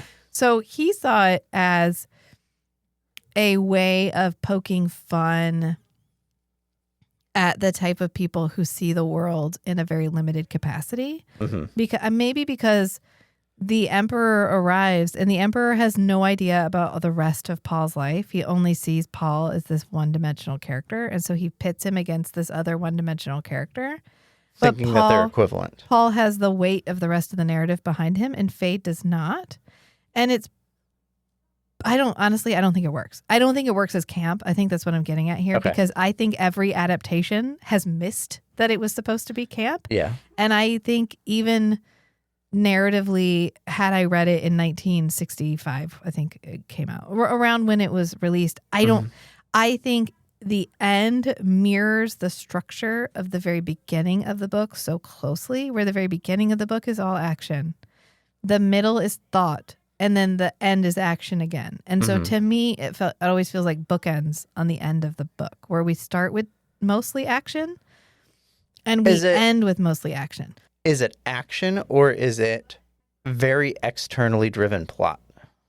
And we're seeing the viewpoints of the characters who are just reacting to this external. It's just a force. straightforward narrative. It may have felt like camp to Frank because he very rarely just writes a thing that's happening without having 17 different inner monologues going on at the same time. Maybe if you had all the context that Frank had in his head. I mean, the rest of this book is conversations in rooms, like people having chats in rooms. Like that's what the rest of this book is. Chats in rooms and chats on dunes. Yeah. Just long drawn out discussions happening in places. And then at the end, he's like, and then I stabbed a guy and now I'm king of the universe. And like that's the end of the book. And they're like, oh yeah, and I guess I'll marry Irulan or whatever. And they're like, well, she's kind of literary. And he's like, I don't give a shit. And we treat Irulan so dirty for the whole rest of this. So you're like, well, okay, whatever. Yeah. But I don't think it works as camp. I don't know. Maybe somebody else weigh in. Do you feel like the ending? I think it's dramatic. I think it is, but Paul is such a fucking drama queen that I don't see anything wrong with how he tromps in and he's like, I'm the king of the world now. And they're like, no, you're not. And he's like, am too. And that's the end of the book. Like, I completely believe Paul would do that. Mm-hmm. So I'm not thinking of it as exaggerated or overly theatrical because I think Paul himself. The Paul character is exaggerated. Unless Paul himself is camp. Paul himself is the like strutting figurehead character, the hero character, the like from the Watchman, the the character that everybody pins all their hopes on, and they end up not being that person. But that doesn't, to me, does not make him camp. Unless the camp definition has drifted enough that we just can't understand what he's trying to say. Yeah. It doesn't work as camp in a modern sense. We can put it that way. And you can't talk about whether or not David Lynch's Dune picked up that it was camp, because it itself is all camp. It itself is entirely exaggerated. And then the miniseries, the Dune miniseries, which we, of course, is one of our favorite miniseries. Yeah. I don't think it picked up that it was camp either. Because when you adapt it visually, you have to leave out so much of the internal dialogue. Yeah. That you can't see the shift from internal dialogue to action at the end, because it's all action when you watch a visual adaptation. Yeah. Anyway, he did emphasize that Fade is a foil for Paul, which he is. He's right. like Paul's opposite. And there's even that moment where they're like, man, what if Fade had been brought up by a good dude instead of the Baron? Right. Like, how could he have turned out? Because he's not a inherently evil person. He's just he's his a product training of is his all society. Yeah, he's a product of his society. His society. Oh, he saw Fade as a camp character because he didn't think that just pure evil existed. Right. But he spoils it by being like, I mean, is he that bad? Like in the book, even in the book, he's like, I mean, he's not. He can't resist giving him a moment of depth, and it sort of spoils the illusion of camp at the end. Yeah. And he calls it a coital rhythm, which I thought was very, very male and very frank. Yeah. Yeah. Or he's like, it's a, That's a very slow male paced. way to phrase it. Yeah. Sometimes you pick up at the end to really get it going, and then you just shoot out. Yes. Okay. Of course. And he says he did that because the stories that stick with you are the ones that you can continue to live in. They don't tie up all the ends. Yeah, you still have to. You're left with questions. You still chew on it after you finish the book. Yeah. And then he goes on to talk about like the Bene Gesserit and how the name of their game is power, but power behind the throne. Mm-hmm. Because he says he doesn't believe that you can wage psychological warfare without harming yourself. Right, without becoming the victim of your own psychological warfare. Right. And so they stay out of the crossfire. Right. And this is another part where Willis has to ask him a bunch of clarifying questions, because he's like, oh, hang on, wait a minute. You mean you don't believe in psychological warfare? And he's like, no, I think that if you do it well enough, it affects you too, because you have to be able to embody the weapon, and then the weapon ends up harming you as much as it harms the other person. And so that's why they're always behind the throne. And Willis does get it. He's like, right. They're not performing the psychological warfare. They are priming others too. Right. Because you have to internally align yourself with the weaponized part of the warfare, of the psychology, which ends up corrupting you in the end. Right. And then he goes on to talk about the voice. And he says, Willis says that the part that his students have the most trouble with is the idea of the voice, of being able to control someone with your voice. And Frank's like, everybody does that. He's like, you can do that. Anybody can do that. It's one of the easiest, like the lowest hanging fruit of the things that the Bene Gesserit do. They're just the best at it. Right. And so then he has this thing about like, I'm going to give you the picture of a person and I want you to think of how you would talk to him. And they say it and then they both laugh at the end like they get it. And then they never explain what they're fucking talking about. He goes, I said, we do it all the time. And it's amazing to me that anybody could ever begin to question this as a fact of our existence, and that they couldn't see it. So I said, well, I'll give you an example. I'm going to describe a man to you. You know this man, and I'm going to give you the task of controlling him by voice. And he goes, this is a man who was in World War I as a sergeant, came home from World War I to his small town in the Midwest, married his childhood sweetheart, and went to his father's business and raised two children who he didn't understand, and they don't understand him. He joined the VFW and the Legion, went on every picnic, every convention, lived by the double standard. He thought, now on the television, strictly by voice, I want you to make him mad. And it says Willis laughs hysterically, and then he goes, oink, oink, oink. or at any one of 100 other variations. And then Willis coughs and he's like, variations, yeah. And then they both laugh like, ha, we're in on this joke. And I'm like, what the fuck did you just talk about? I think a good modern translation for this would be like, in America right now, we have a very divided political system. So if you can just picture someone from the opposite side of the aisle, and then you imagine the kind of voice you would have to use to make them upset, you can picture that. That's easy to picture. And that's what he's saying is like, we pitch our voice. I mean, I do it all the time on our other podcasts where I substitute vocal, like voices for tone, because I can have a flat affect where I don't necessarily have a lot of tone in my voice. So one of the things I do is funny voices, because then I'm projecting tone in a way that makes it obvious I'm telling a joke. And so that's a way that I use voice. And it was an interesting point for him to make where he's like, oh, we all know the voice. Not just tone, but how you speak.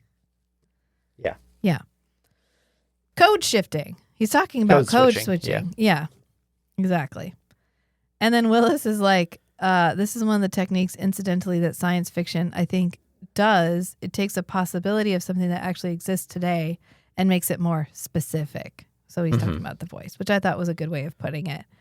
And then he talks about not just tone of voice, but also the way that he is always, like at the beginning of the next book, which you've read it, so it's fine. But they're speaking a language where you can say a thing and the way you phrase it can make it mean like a whole bunch of different things. The emotional expression is like the primary nuance of the language. Yeah, so he uses, we must get together for lunch sometime. And he says there's a way to say we must get together for lunch sometime, which means we must get together for lunch sometime. I would love to see you again. Yeah. And then there's a way to say we must get together for lunch sometime, which means I never want to see you again.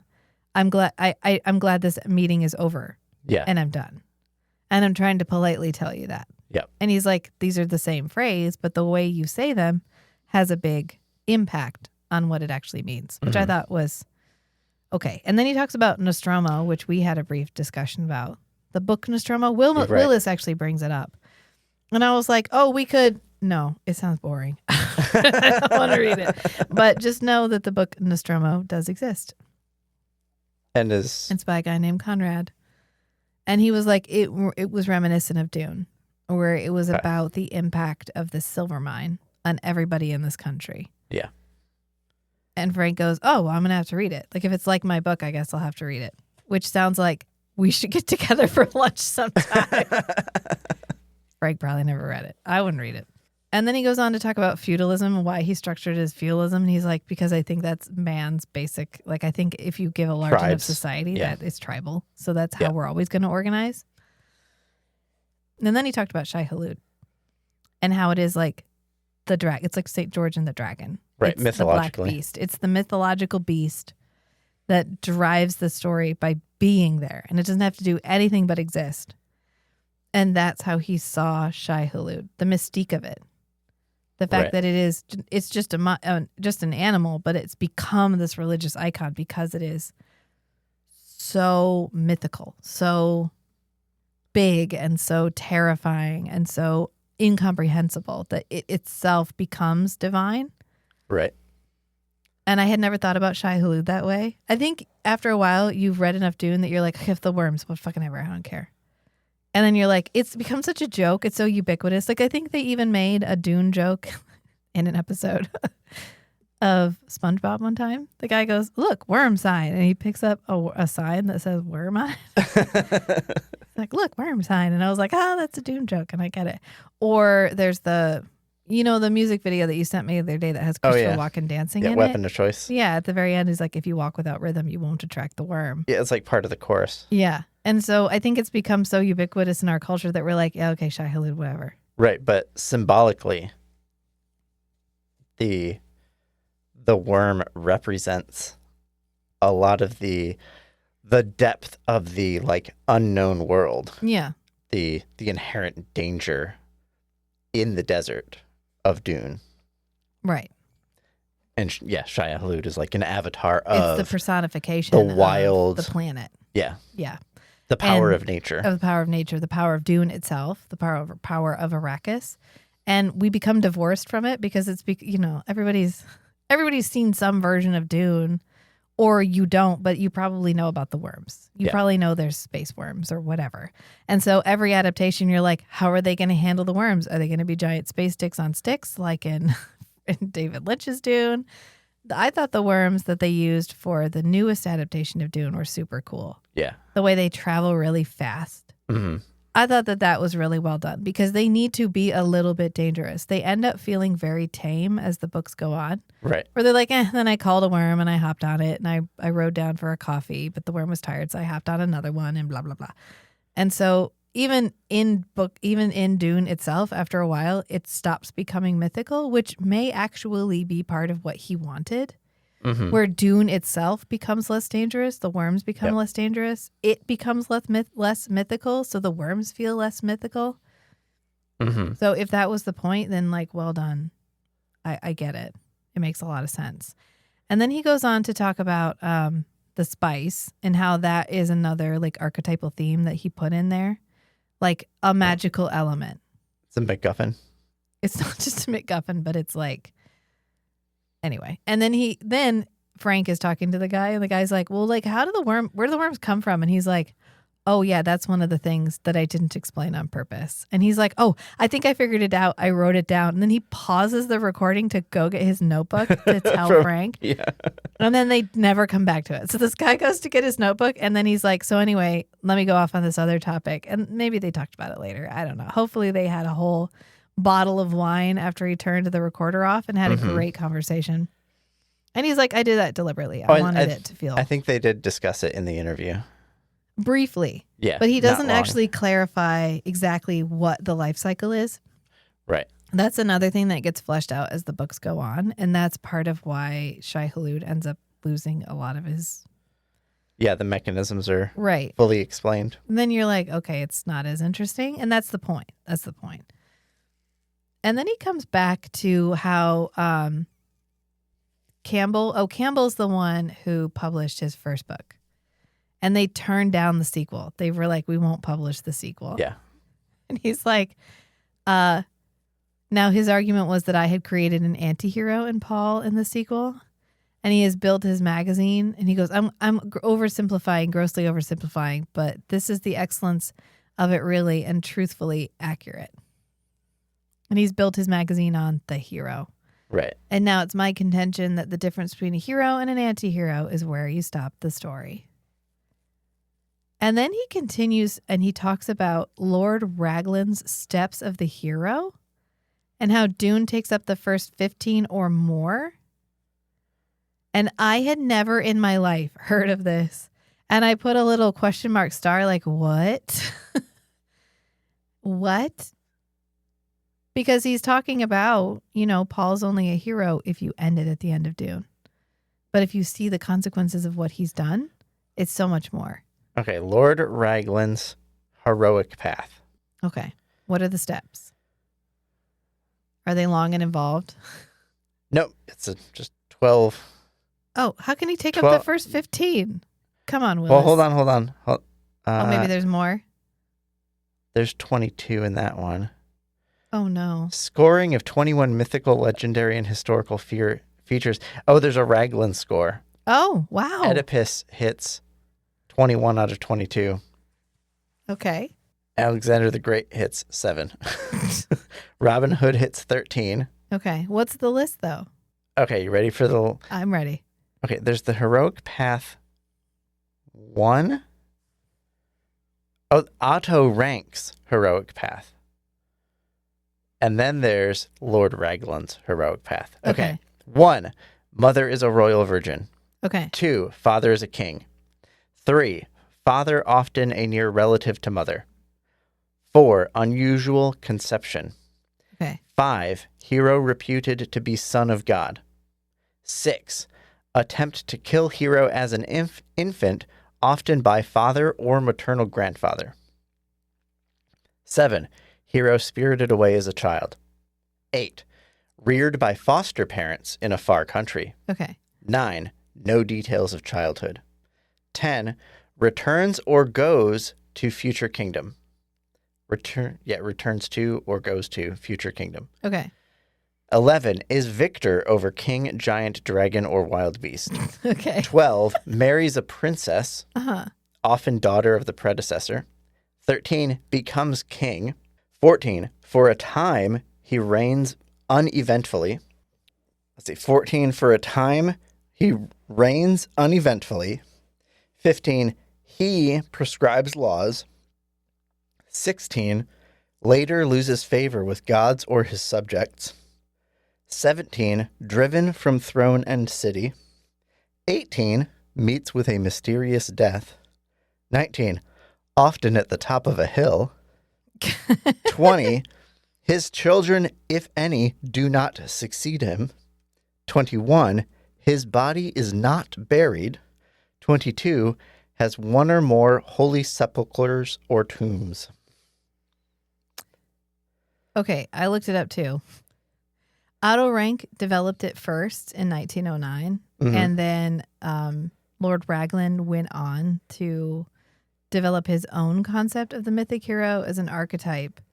And they said it's an archetype of the Rank Raglan mythotype, sometimes called the hero archetype. And it was used as a litmus test for whether a historical figure was likely mythological or whether they had really existed. So it wasn't necessarily about applying it to narratives. Okay. It was about, okay, so did Gilgamesh actually exist? Let's go through the checklist.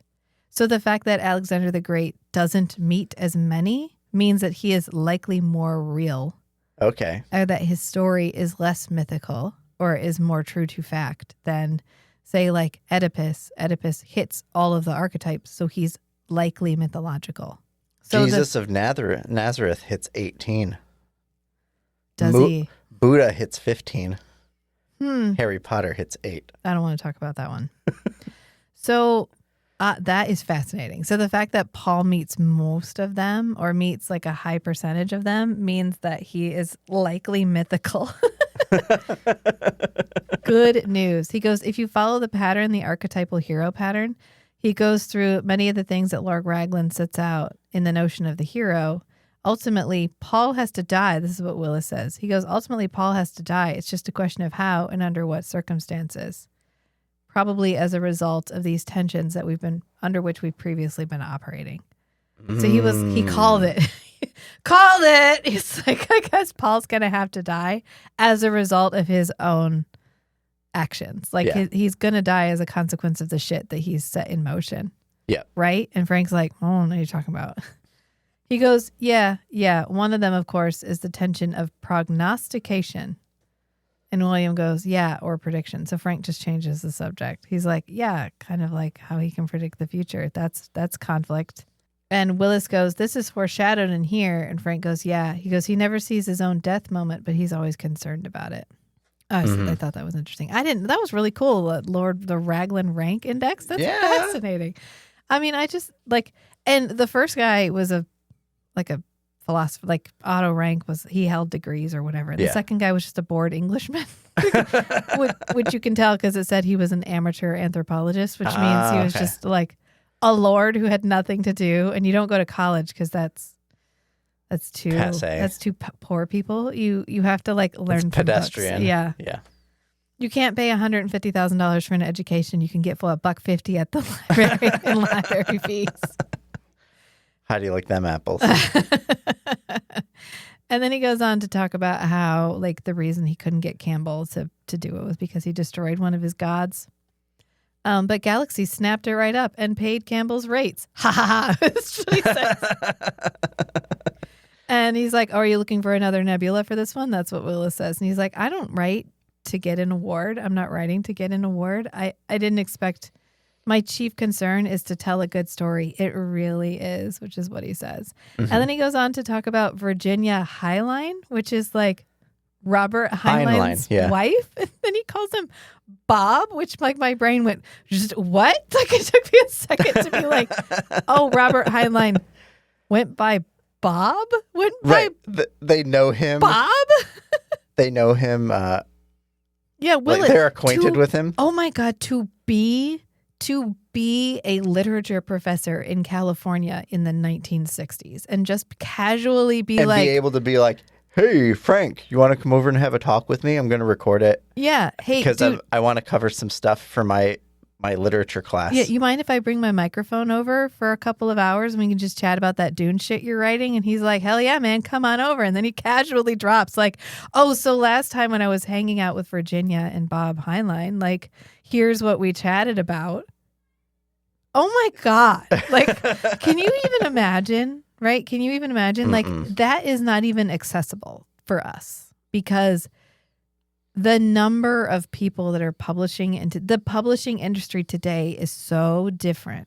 I mean, we could and we should probably do more with independent books. We just like life is not where I can engage with all of the emails that I get about self-promotion about books. That's just where we are right now. I would love to be this guy. Like, I would love to be this guy to be like, hey, this guy wrote a book. It's only made like $15,000, but like, I think it's going to be something.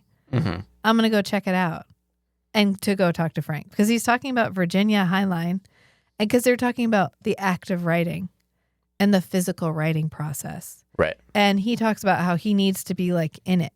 And especially, and Bob needs to be in it. Like, once you're writing, your ideas are flowing onto the page.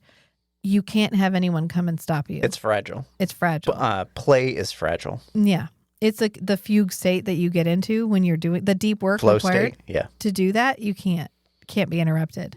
And in the epilogue to Dune, which I guess there's a big, I don't know why I'm in bookish circles on social media, and I don't know why I keep going back to them like it's ever going to be some sort of rational space. But right now, we're all mad about books that have prologues and epilogues, and we don't read them if they have a prologue or an epilogue. What? Right. You know what? People are just going to skip. I'm with you.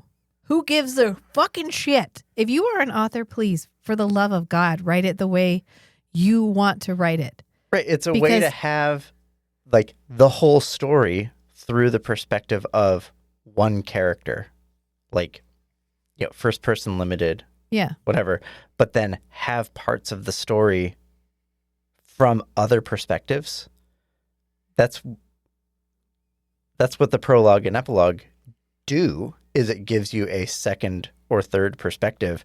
Prologues, epilogues, and interludes. I want to, when I am reading a book, I'm reading a Frank Herbert book, I'm reading a Ursula K. Le Guin book, I'm reading a newer author who, of course, I can't think of a word for one right now, Jay Kristoff book. I'm reading Brandon Sanderson, Amy Kaufman, any of the books that I tend to read a ton of. I want to hear your voice. This is a moment for me to sit in the room with someone I'm likely never going to sit in the room with, and they're going to tell me their story. Yep. And I want to know how they would tell me that story. Right. I don't want to know the most saleable way that they would tell that story. I don't want to know the way that Book Talk thinks they should tell that story. I don't want to know anything except what in their voice that story sounds like. Right. And I cannot stand the tone policing that happens in book communities because people feel entitled to provide I have books that I don't like. There's certain elements of, I don't like a pregnancy trope. As soon as a character gets pregnant, I fucking hate it. I hate it. Especially when it's like, this is the ultimate expression of our love together, which for not for everybody is that true. For some people, that's not the end result of their being together. Mm-hmm. And so I hate a pregnancy trope. I do not then go online and slam every book to with my a pregnancy thousands of followers trope. Express to everybody that they should never read a book that has a pregnancy trope. Why would I tone police that? I can just in my little secret heart be like, "Ooh, I didn't like that." And then I don't have to go share that with everybody. And I don't need everybody to believe the same way that I believe. I get it. It's weird, but you can have your own preferences without having to make them a moral code. There's where I understand the difference. People really feel like their own personal preference is the way it should be done. Like if I that it should be a social norm. right. It to me And it feels enforced. like when and it's a big thing again now, and it was when we were little, where people would tone police based on religion. So like someone who believed in whatever Christian nationalism would walk into a bookstore and And be I like, would say happy holidays. well, they would be like, these books are all evil. The horror section, these books are all about demons and witches and wizards. Mm-hmm. That's how Harry Potter reached the level of popularity it reached originally, is it got boycotted because it had witches in it and it was for kids. Or the Da Vinci Code. Or the Da Vinci Code. I remember we went to see Da Vinci And Code there in was theaters. we had There to were walk through a protesters picket out line. front. We had to walk through a picket line to watch the Da Vinci Code. Okay. That's what that feels like to me. Right. And If you don't that like was, that book, don't that was buy me that saying, book. I am part of a religious community that objects to this media. I don't think anybody should watch it, so I don't think you should get to watch it. This whole thing needs to get shut down. Yeah, it actively offends me, so I want it gone for everyone because I feel offended by it. I don't like it, so Right. I believe it should go away because it hurts me. Just Right. don't go it in the violates bookstore. my religion to eat beef, so you can't eat beef either. Right, so no one should be allowed to eat right. beef. That's exactly what it is. But anyway, there's an epilogue in the Dune edition, at least the one that I have, written by Brian Herbert about his dad. Yeah. And he talks about how when they were growing up, daddy writing time was like sacred writing time and no one could fucking talk to him. Yeah. And it hurt his relationship with his father because he could never just spontaneously go and talk to his dad. He had to actively avoid his dad unless it was in the permitted moments that he was allowed to talk to him. Yeah. And how he didn't really reconnect with him until his mother was sick and he had to help take care of his dad and his mom. And then he ultimately was able to establish a relationship with his dad.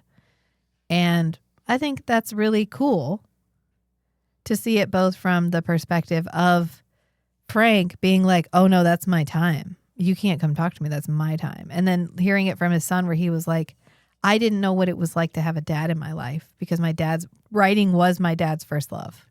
Yeah. And you're like, oh, okay. So here's both sides of the coins. And then he goes on to talk about how he only made $15,000 from his first sale or from the first run. In of 3 Dune. years, yeah. Yeah. And he goes, that includes the sale of something like 8 chapters to Campbell. And he's like, right. And then he talks about how it was an analog. And then he goes on to talk about the next one, the next book. And he's like, I've got a good feeling about the next book because I wrote this thing in there called the Dune Tarot. And they were talking about making profit, like Off of making books. a living off of your book. Yeah. And he's like, I wrote this thing in there called the Dune Tarot. I think that's a great merchandising opportunity. So he's talking about how he put the Dune Tarot in there. Which is relevant to the plot. But also you could make he's like, tarot's really popular right now. So like you could make a tarot and make it Dune themed and you could sell that along with the book. And I was like, merchandising. Oh my God. I didn't like when I read it, I was like, oh, that's a real clever aspect to add into the book. It didn't even occur to me that he was like, tee hee ha ha, I'm going to make my millions from my Dune tarot deck. I love that for him. And then he goes on to talk about like fallacy in science, which just relates back to the original thing, which was that like science can solve the problem and it will get us out of this. Yeah, the belief that it just a little bit more effort and scientific knowledge is required to master this problem. Yeah, exactly. And then he goes on to talk about how one of the themes that he really wanted to explore was the way that a messiah is created in society and how someone can become deified, which feels real fucking relevant to those of us living through the like deification of some dude, public individuals, like not even just one dude, but like we have pedestaled in a way that feels religious a lot of public figures because we have such intimate access to their lives. And people strive for that. We get so much exposure to like private moments with these people on a daily basis. Right. That you feel like you have access to them, like you're entitled to them, like it's parasocial. It's parasocial relationships. where people believe that they have relationships with these people, even though they don't, even though they'll never know you exist. And I see this. I saw somebody post, I miss when authors were like mythical figures that just occasionally put out a book and you could read it. Mm-hmm. Because so many authors are on social media and so many authors don't have published like PR agents who are policing. Right, they're just running it themselves. They're just out there flapping, doing their own shit. And some of them should not be. Some of them have beautiful on-page prose, but in real life, like, please shut your fucking mouth. Like, stop talking out loud. Do you know how you sound? And some of them don't. I think that's why Sarah J. Maas does not have a social media presence. I think she doesn't want to ruin it. Right. So my favorite K-drama of all time is now on Netflix, and it's called My Love from the Star. Yeah. And I started rewatching it because I was like, oh my God, I haven't watched this in so long. It's like my favorite ever. And the main character, who is a very beautiful, very smart woman who is fluent in English, has been in a bunch of English This language particular stuff. character This is character is supposed an inversion to be of who she is. Of the actress's real life persona. Right. So her first act on screen is to post this tweet about like, I'm so glad I can have this mocha coffee. Because this guy snuck the mocha seed back from China in a paintbrush, and it's not about mocha like chocolate. Right. It's a different thing that he snuck back. I forget what. Whatever makwa means in Korean sounds like mocha in English. Right. And so she gets panned because she's so dumb. And so they're like, we told you not to tweet. People don't need to know what's on your brain because they're like, you sound stupid when you tweet. Please don't tweet. And some people need that hand holding where it's like, this not for you, sweetie. Yeah. Like that's not for you. That's enough. That's enough now. You know, don't say that out loud. I think about that sometimes. I just applied for a job and I went through like 2 interviews and they were like, I mean, can you demonstrate that you've done anything for like a really long time? Because I quit jobs like the drop of a fucking hat. And I wanted to be like, I've done podcasting for 3 years. I don't even get paid to do that. But I was like, don't tell them you podcast. They don't need to know. You talk about books and you say fuck a lot. Like that's not gonna help your case. So I think it's relevant. The book, of course, the things that happen in Dune would have felt probably even more relevant at the time about like, oh, that's how people can become deified. Now you're like, I can fucking get it. I get it. The human psyche is not as advanced as we've pushed ourselves too far too fast, and mentally we're not there. We're still living in groups of 150 or less, having very subdivided labor, knowing all of your neighbors. Like mentally, that's where we're at. And ostensibly in 10,000 years or 15,000, depending on different interpretations of the Dune story timeline, we're still going to be living in tribal groups effectively. Yeah. Mentally, that's where. So when your brain sees somebody online, they're like, friend. Your brain is like, friend. This person is my friend. They're in my friend group. They're in my community. Friend. Yeah. But then if they say something that... But they're not, like, they don't even know you exist, but your brain doesn't know that. Right. Your brain is like, but friend. Like, friend is just busy. They're saying things that align with my worldviews. Friend. They're saying things that conflict with my worldviews. Enemy. Yeah. Betrayed. Yeah. You betrayed me. Yeah. Yeah, but I mean, if they can do shitty things and you can be like, oh, never mind, I'm going to unfollow you. But they didn't actively betray you. Right. Yeah. So then he's talking about exploring the idea of religion as a means of control. And that's one of the things that he encountered when he was like reading up on desert societies, is the way that religion and Messiah, and how a Messiah is inherently about exploitation. And cults are. Yeah. And so that's really what he was chatting about. And he comes back to be like, that's when I included some of the Zen elements. The fact of the whole Zen Sunni school, I thought of that. And that's really where he ends it. It's about religion and exploitation, about how do you get a Messiah and what does a Messiah look like? Is a Messiah a hero or an anti-hero? And I really thought that all of that was incredibly fascinating. To see Dune from his perspective, it really reminded me that we assign a lot of meaning to an author posthumously. Yeah. And the value of hearing the author talk about the thing in his own words is unparalleled. Like, I'm sorry I didn't think there were any verbal interviews with Frank Herbert. I don't know why, but in my mind, he's way back there with like C.S. Lewis. No one's ever recorded him. And so it didn't even occur to me. He wasn't very popular in his time. I mean, this is like later. finding a podcast. This is like somebody preserved a podcast interview, like some of the ones we've done with other authors. Yeah. Because we've done a couple of author interviews. This would be like the one we did with the neurosurgeon guy. Yeah, neuroscientist guy. Yeah, who we talked to, I don't know, like 3 years ago. Someone's going to be like, I unearthed this interview with this famous neuroscientist. And it's, I mean, we're Willis in this, where he's like, what? I don't understand what you're talking about. Yeah. And I thought that was really fascinating because we always think we're different. We always think we've moved on and we're not doing the same things that other people did, but we kind of are. Sometimes the expression is a little bit different, but overall, it doesn't really change. It's all cyclical. Yeah. And so I was really glad that somebody pointed this out to me so that we could go listen to it, because I really felt like it made me feel better about this Dune. added a lot of depth to our whole perception of Dune. You forget the author's a person. You forget that they were a people, and that they had a complex reason for writing the book, the same way they created complex characters inside the book. Yeah. So this was a good reminder of that, which we have now talked about for 2 hours. So I promised we would talk about all of Dune, but maybe we kind of leave it here and then we pepper the discussion about, because I think we talked about the thing with like Pardo and Liette, where Liette is listening to his dad, and his dad is talking about like, we're going to make this religion.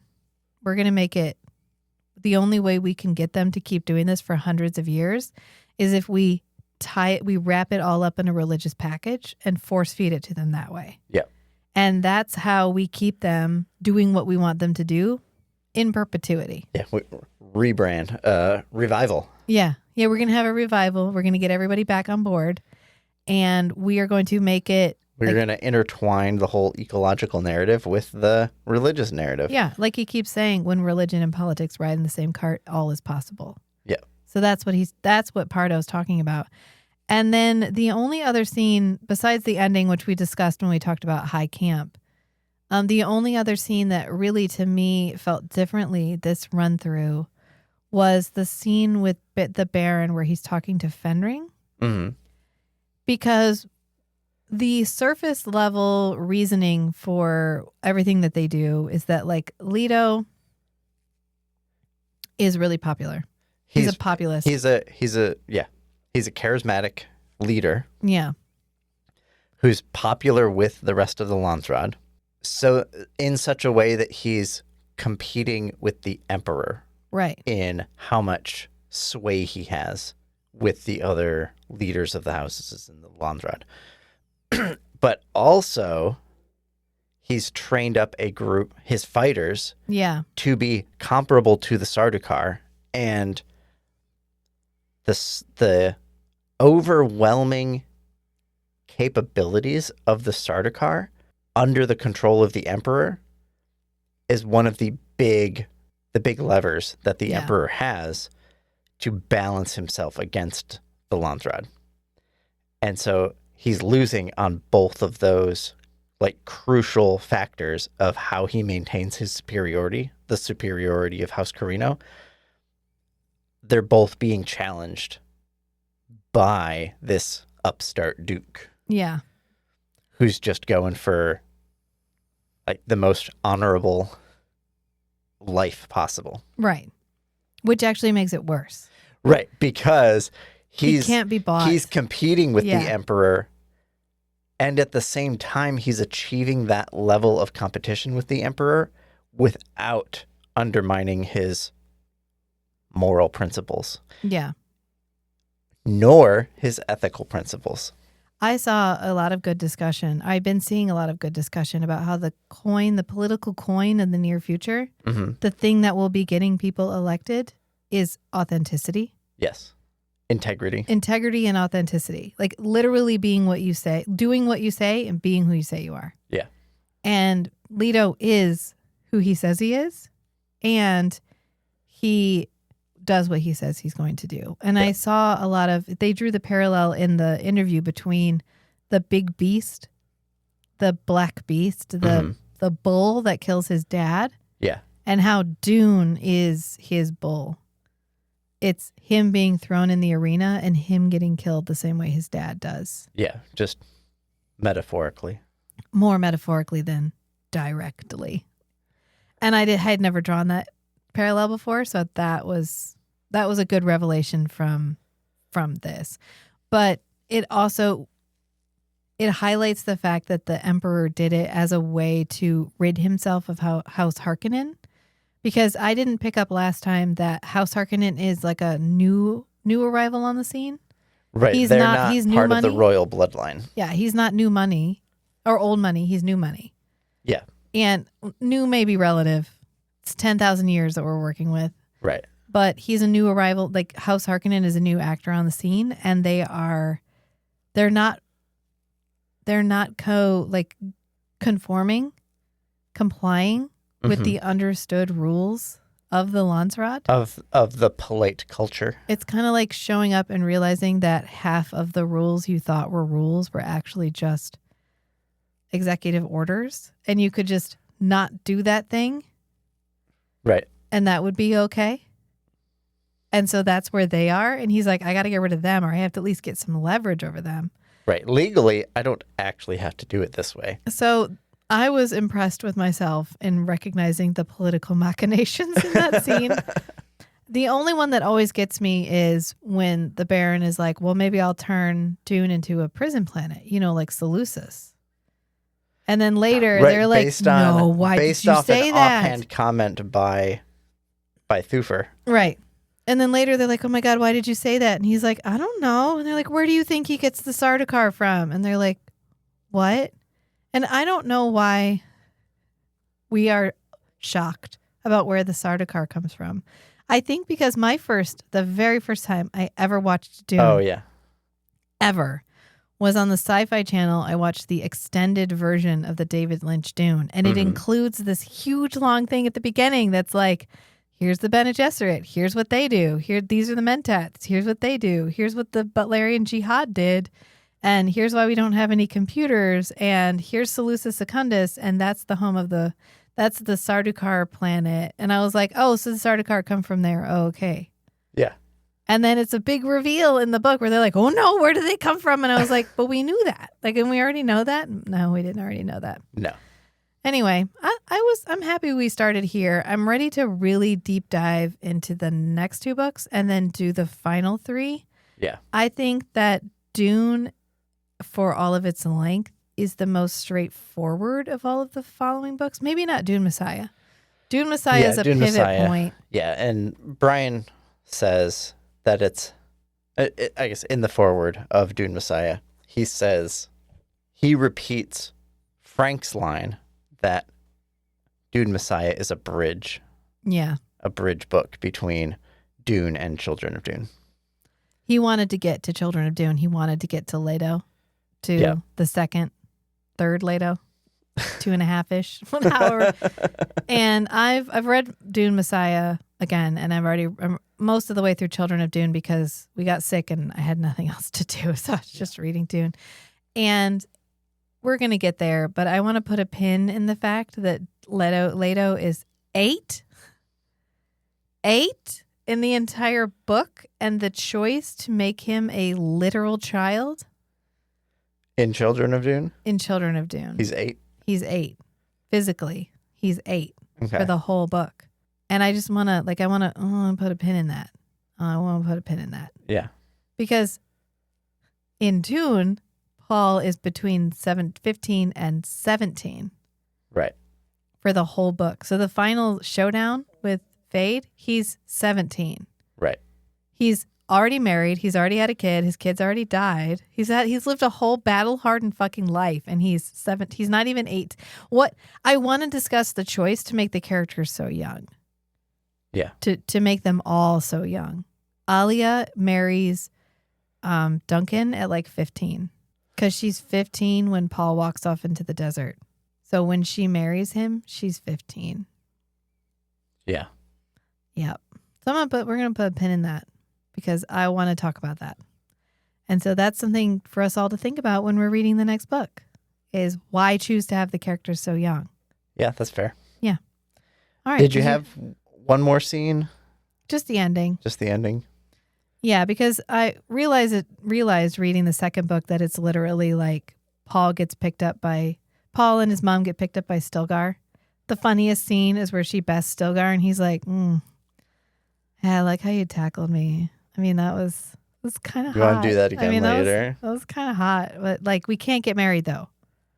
Okay? Right. I know you want this and I want that, but you can't have this. And she's like, what? What? Oh my God. Oh, okay. And the fact that Jessica, who I contend is the primary villain in the entire book, in the entire series, chooses Paul.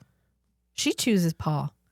Because when she's going to be a Sayadina, all she had to do was say to them, hey, I got a little problem. I think we might need to wait 9 months. But they need to go, and the current Reverend Mother is not going to make one more journey. Right, but we know that's the time constraint. Okay, but they already must have had some kind of a backup because they were not in any rush to find anybody. And they consecrate Chani as the Sayadina. And we know that the current Reverend Mother, was not a trained Bene Gesserit. She was just a Fremen woman who changed the water of life. And my understanding was that the position of Sayadina is like a Reverend Mother in training. And you do have to go through training to build up the like internal awareness. She hasn't, I don't think she's done all the same training. Well, I don't think she was ready. If Jessica hadn't shown up, who was going to do it? Nobody. The lady was just going to die? They were already resigned to having this long journey without a Reverend Mother. And then they're like, oh, wait, Jessica is ready. Like, she's prepared. She's had all the training. She's capable of performing the ritual. And that gives us a Reverend Mother while we don't have to make the journey without a Reverend Mother. Right, but were they just going to leave her behind? Probably. This is where I like the new adaptation because when they take Jessica off to do the Water of Life, there's a bunch of them. There's not just the one. Yeah. There's like a group because it doesn't make sense to put all your the Fremen are not all your eggs in one basket people. Right. To risk losing all of that knowledge just by having one person be the repository for it and not having a trained backup. Right. But they mention like so all will not be lost. I've already kind of consecrated Chani as the backup for this. Yeah, if Jessica can't complete it, then Chani can. Right. So that was probably the plan. Anyway, she's like, she could have told them, I can't. Not right now. Not right now. Yeah.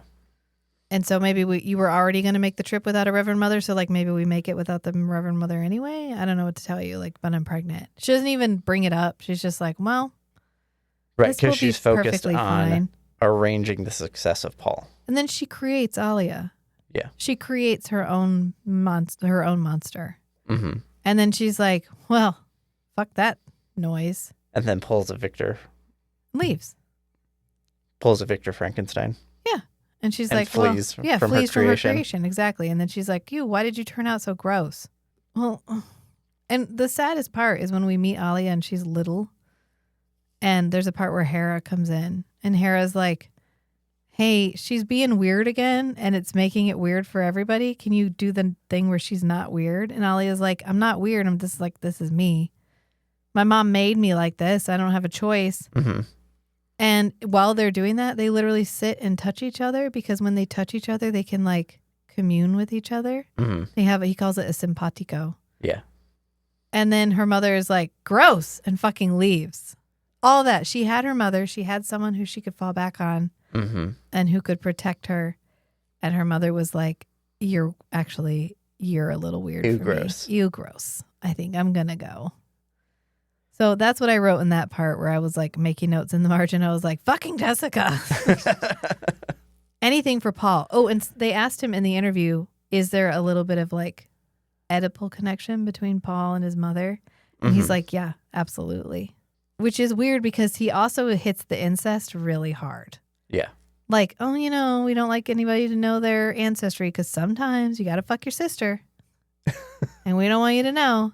Yeah. And then in the coming books, they're like, maybe we could have Paul marry Alia? I don't know. We forget, I guess, that Fade had a baby. Remember Fade has a baby? With Count Fenring. With Count Fenring's Countess. wife. Yeah. And they're like, well, we got that in reserve. And then they like forget or lose it. I don't know what happens. Like, it just doesn't come to fruition. And they mention it maybe once where they're like, well, we do have this seed hanging out. The Bene Gesserit later, I think, do mention it. But not as like a option. It's fine. I'm happy we don't bring that back. We don't really talk about how much of Harkonnen heritage they have either. A lot of that gets lost. I think because the jihad. The jihad upsets all plans. Yeah, and it disrupts just the entire civilization. Yeah, it spreads genetic material willy-nilly. Disperses it, yeah. Yeah. Forces the mixing. Yeah. And then it ends. And I'm not sure if it ended right here, if I would believe Paul was the hero because of how he becomes king. I think only because we've portrayed the emperor as such a bad guy, you're like, well, good, he got overthrown by the good guy. But he has seeded references to the jihad so far back in the book that it's really inescapable to be like, oh, this is the first domino to fall. Yeah, and I was thinking on the topic of Paul becoming the emperor, the scenario of how he becomes emperor is not the normal like path of ascension because it's done at the point of a sword. Yeah. Well, I think this is probably a good place to leave it. I'm really excited to talk about Dune Messiah because that's my favorite book. Mm-hmm. And reading it this time, there was a lot more that happened in there that I was like, oh, okay. That hit. Like that had a lot more meaning for me this time around. Mm-hmm. So I guess we'll leave it here and then we'll be back to our regularly scheduled release. So it should come out the first Friday in December. Fingers crossed. Nobody else gets sick. So even the cat got a cold. The cat got a fucking cold. I had to take the cat in and get it antibiotics. Like that's how bad it was around here. So I guess we'll just leave it here. So remember, sometimes the strangest things are the most beautiful too. So be who you are and love what you love. Until next time, friends. Bye. Bye.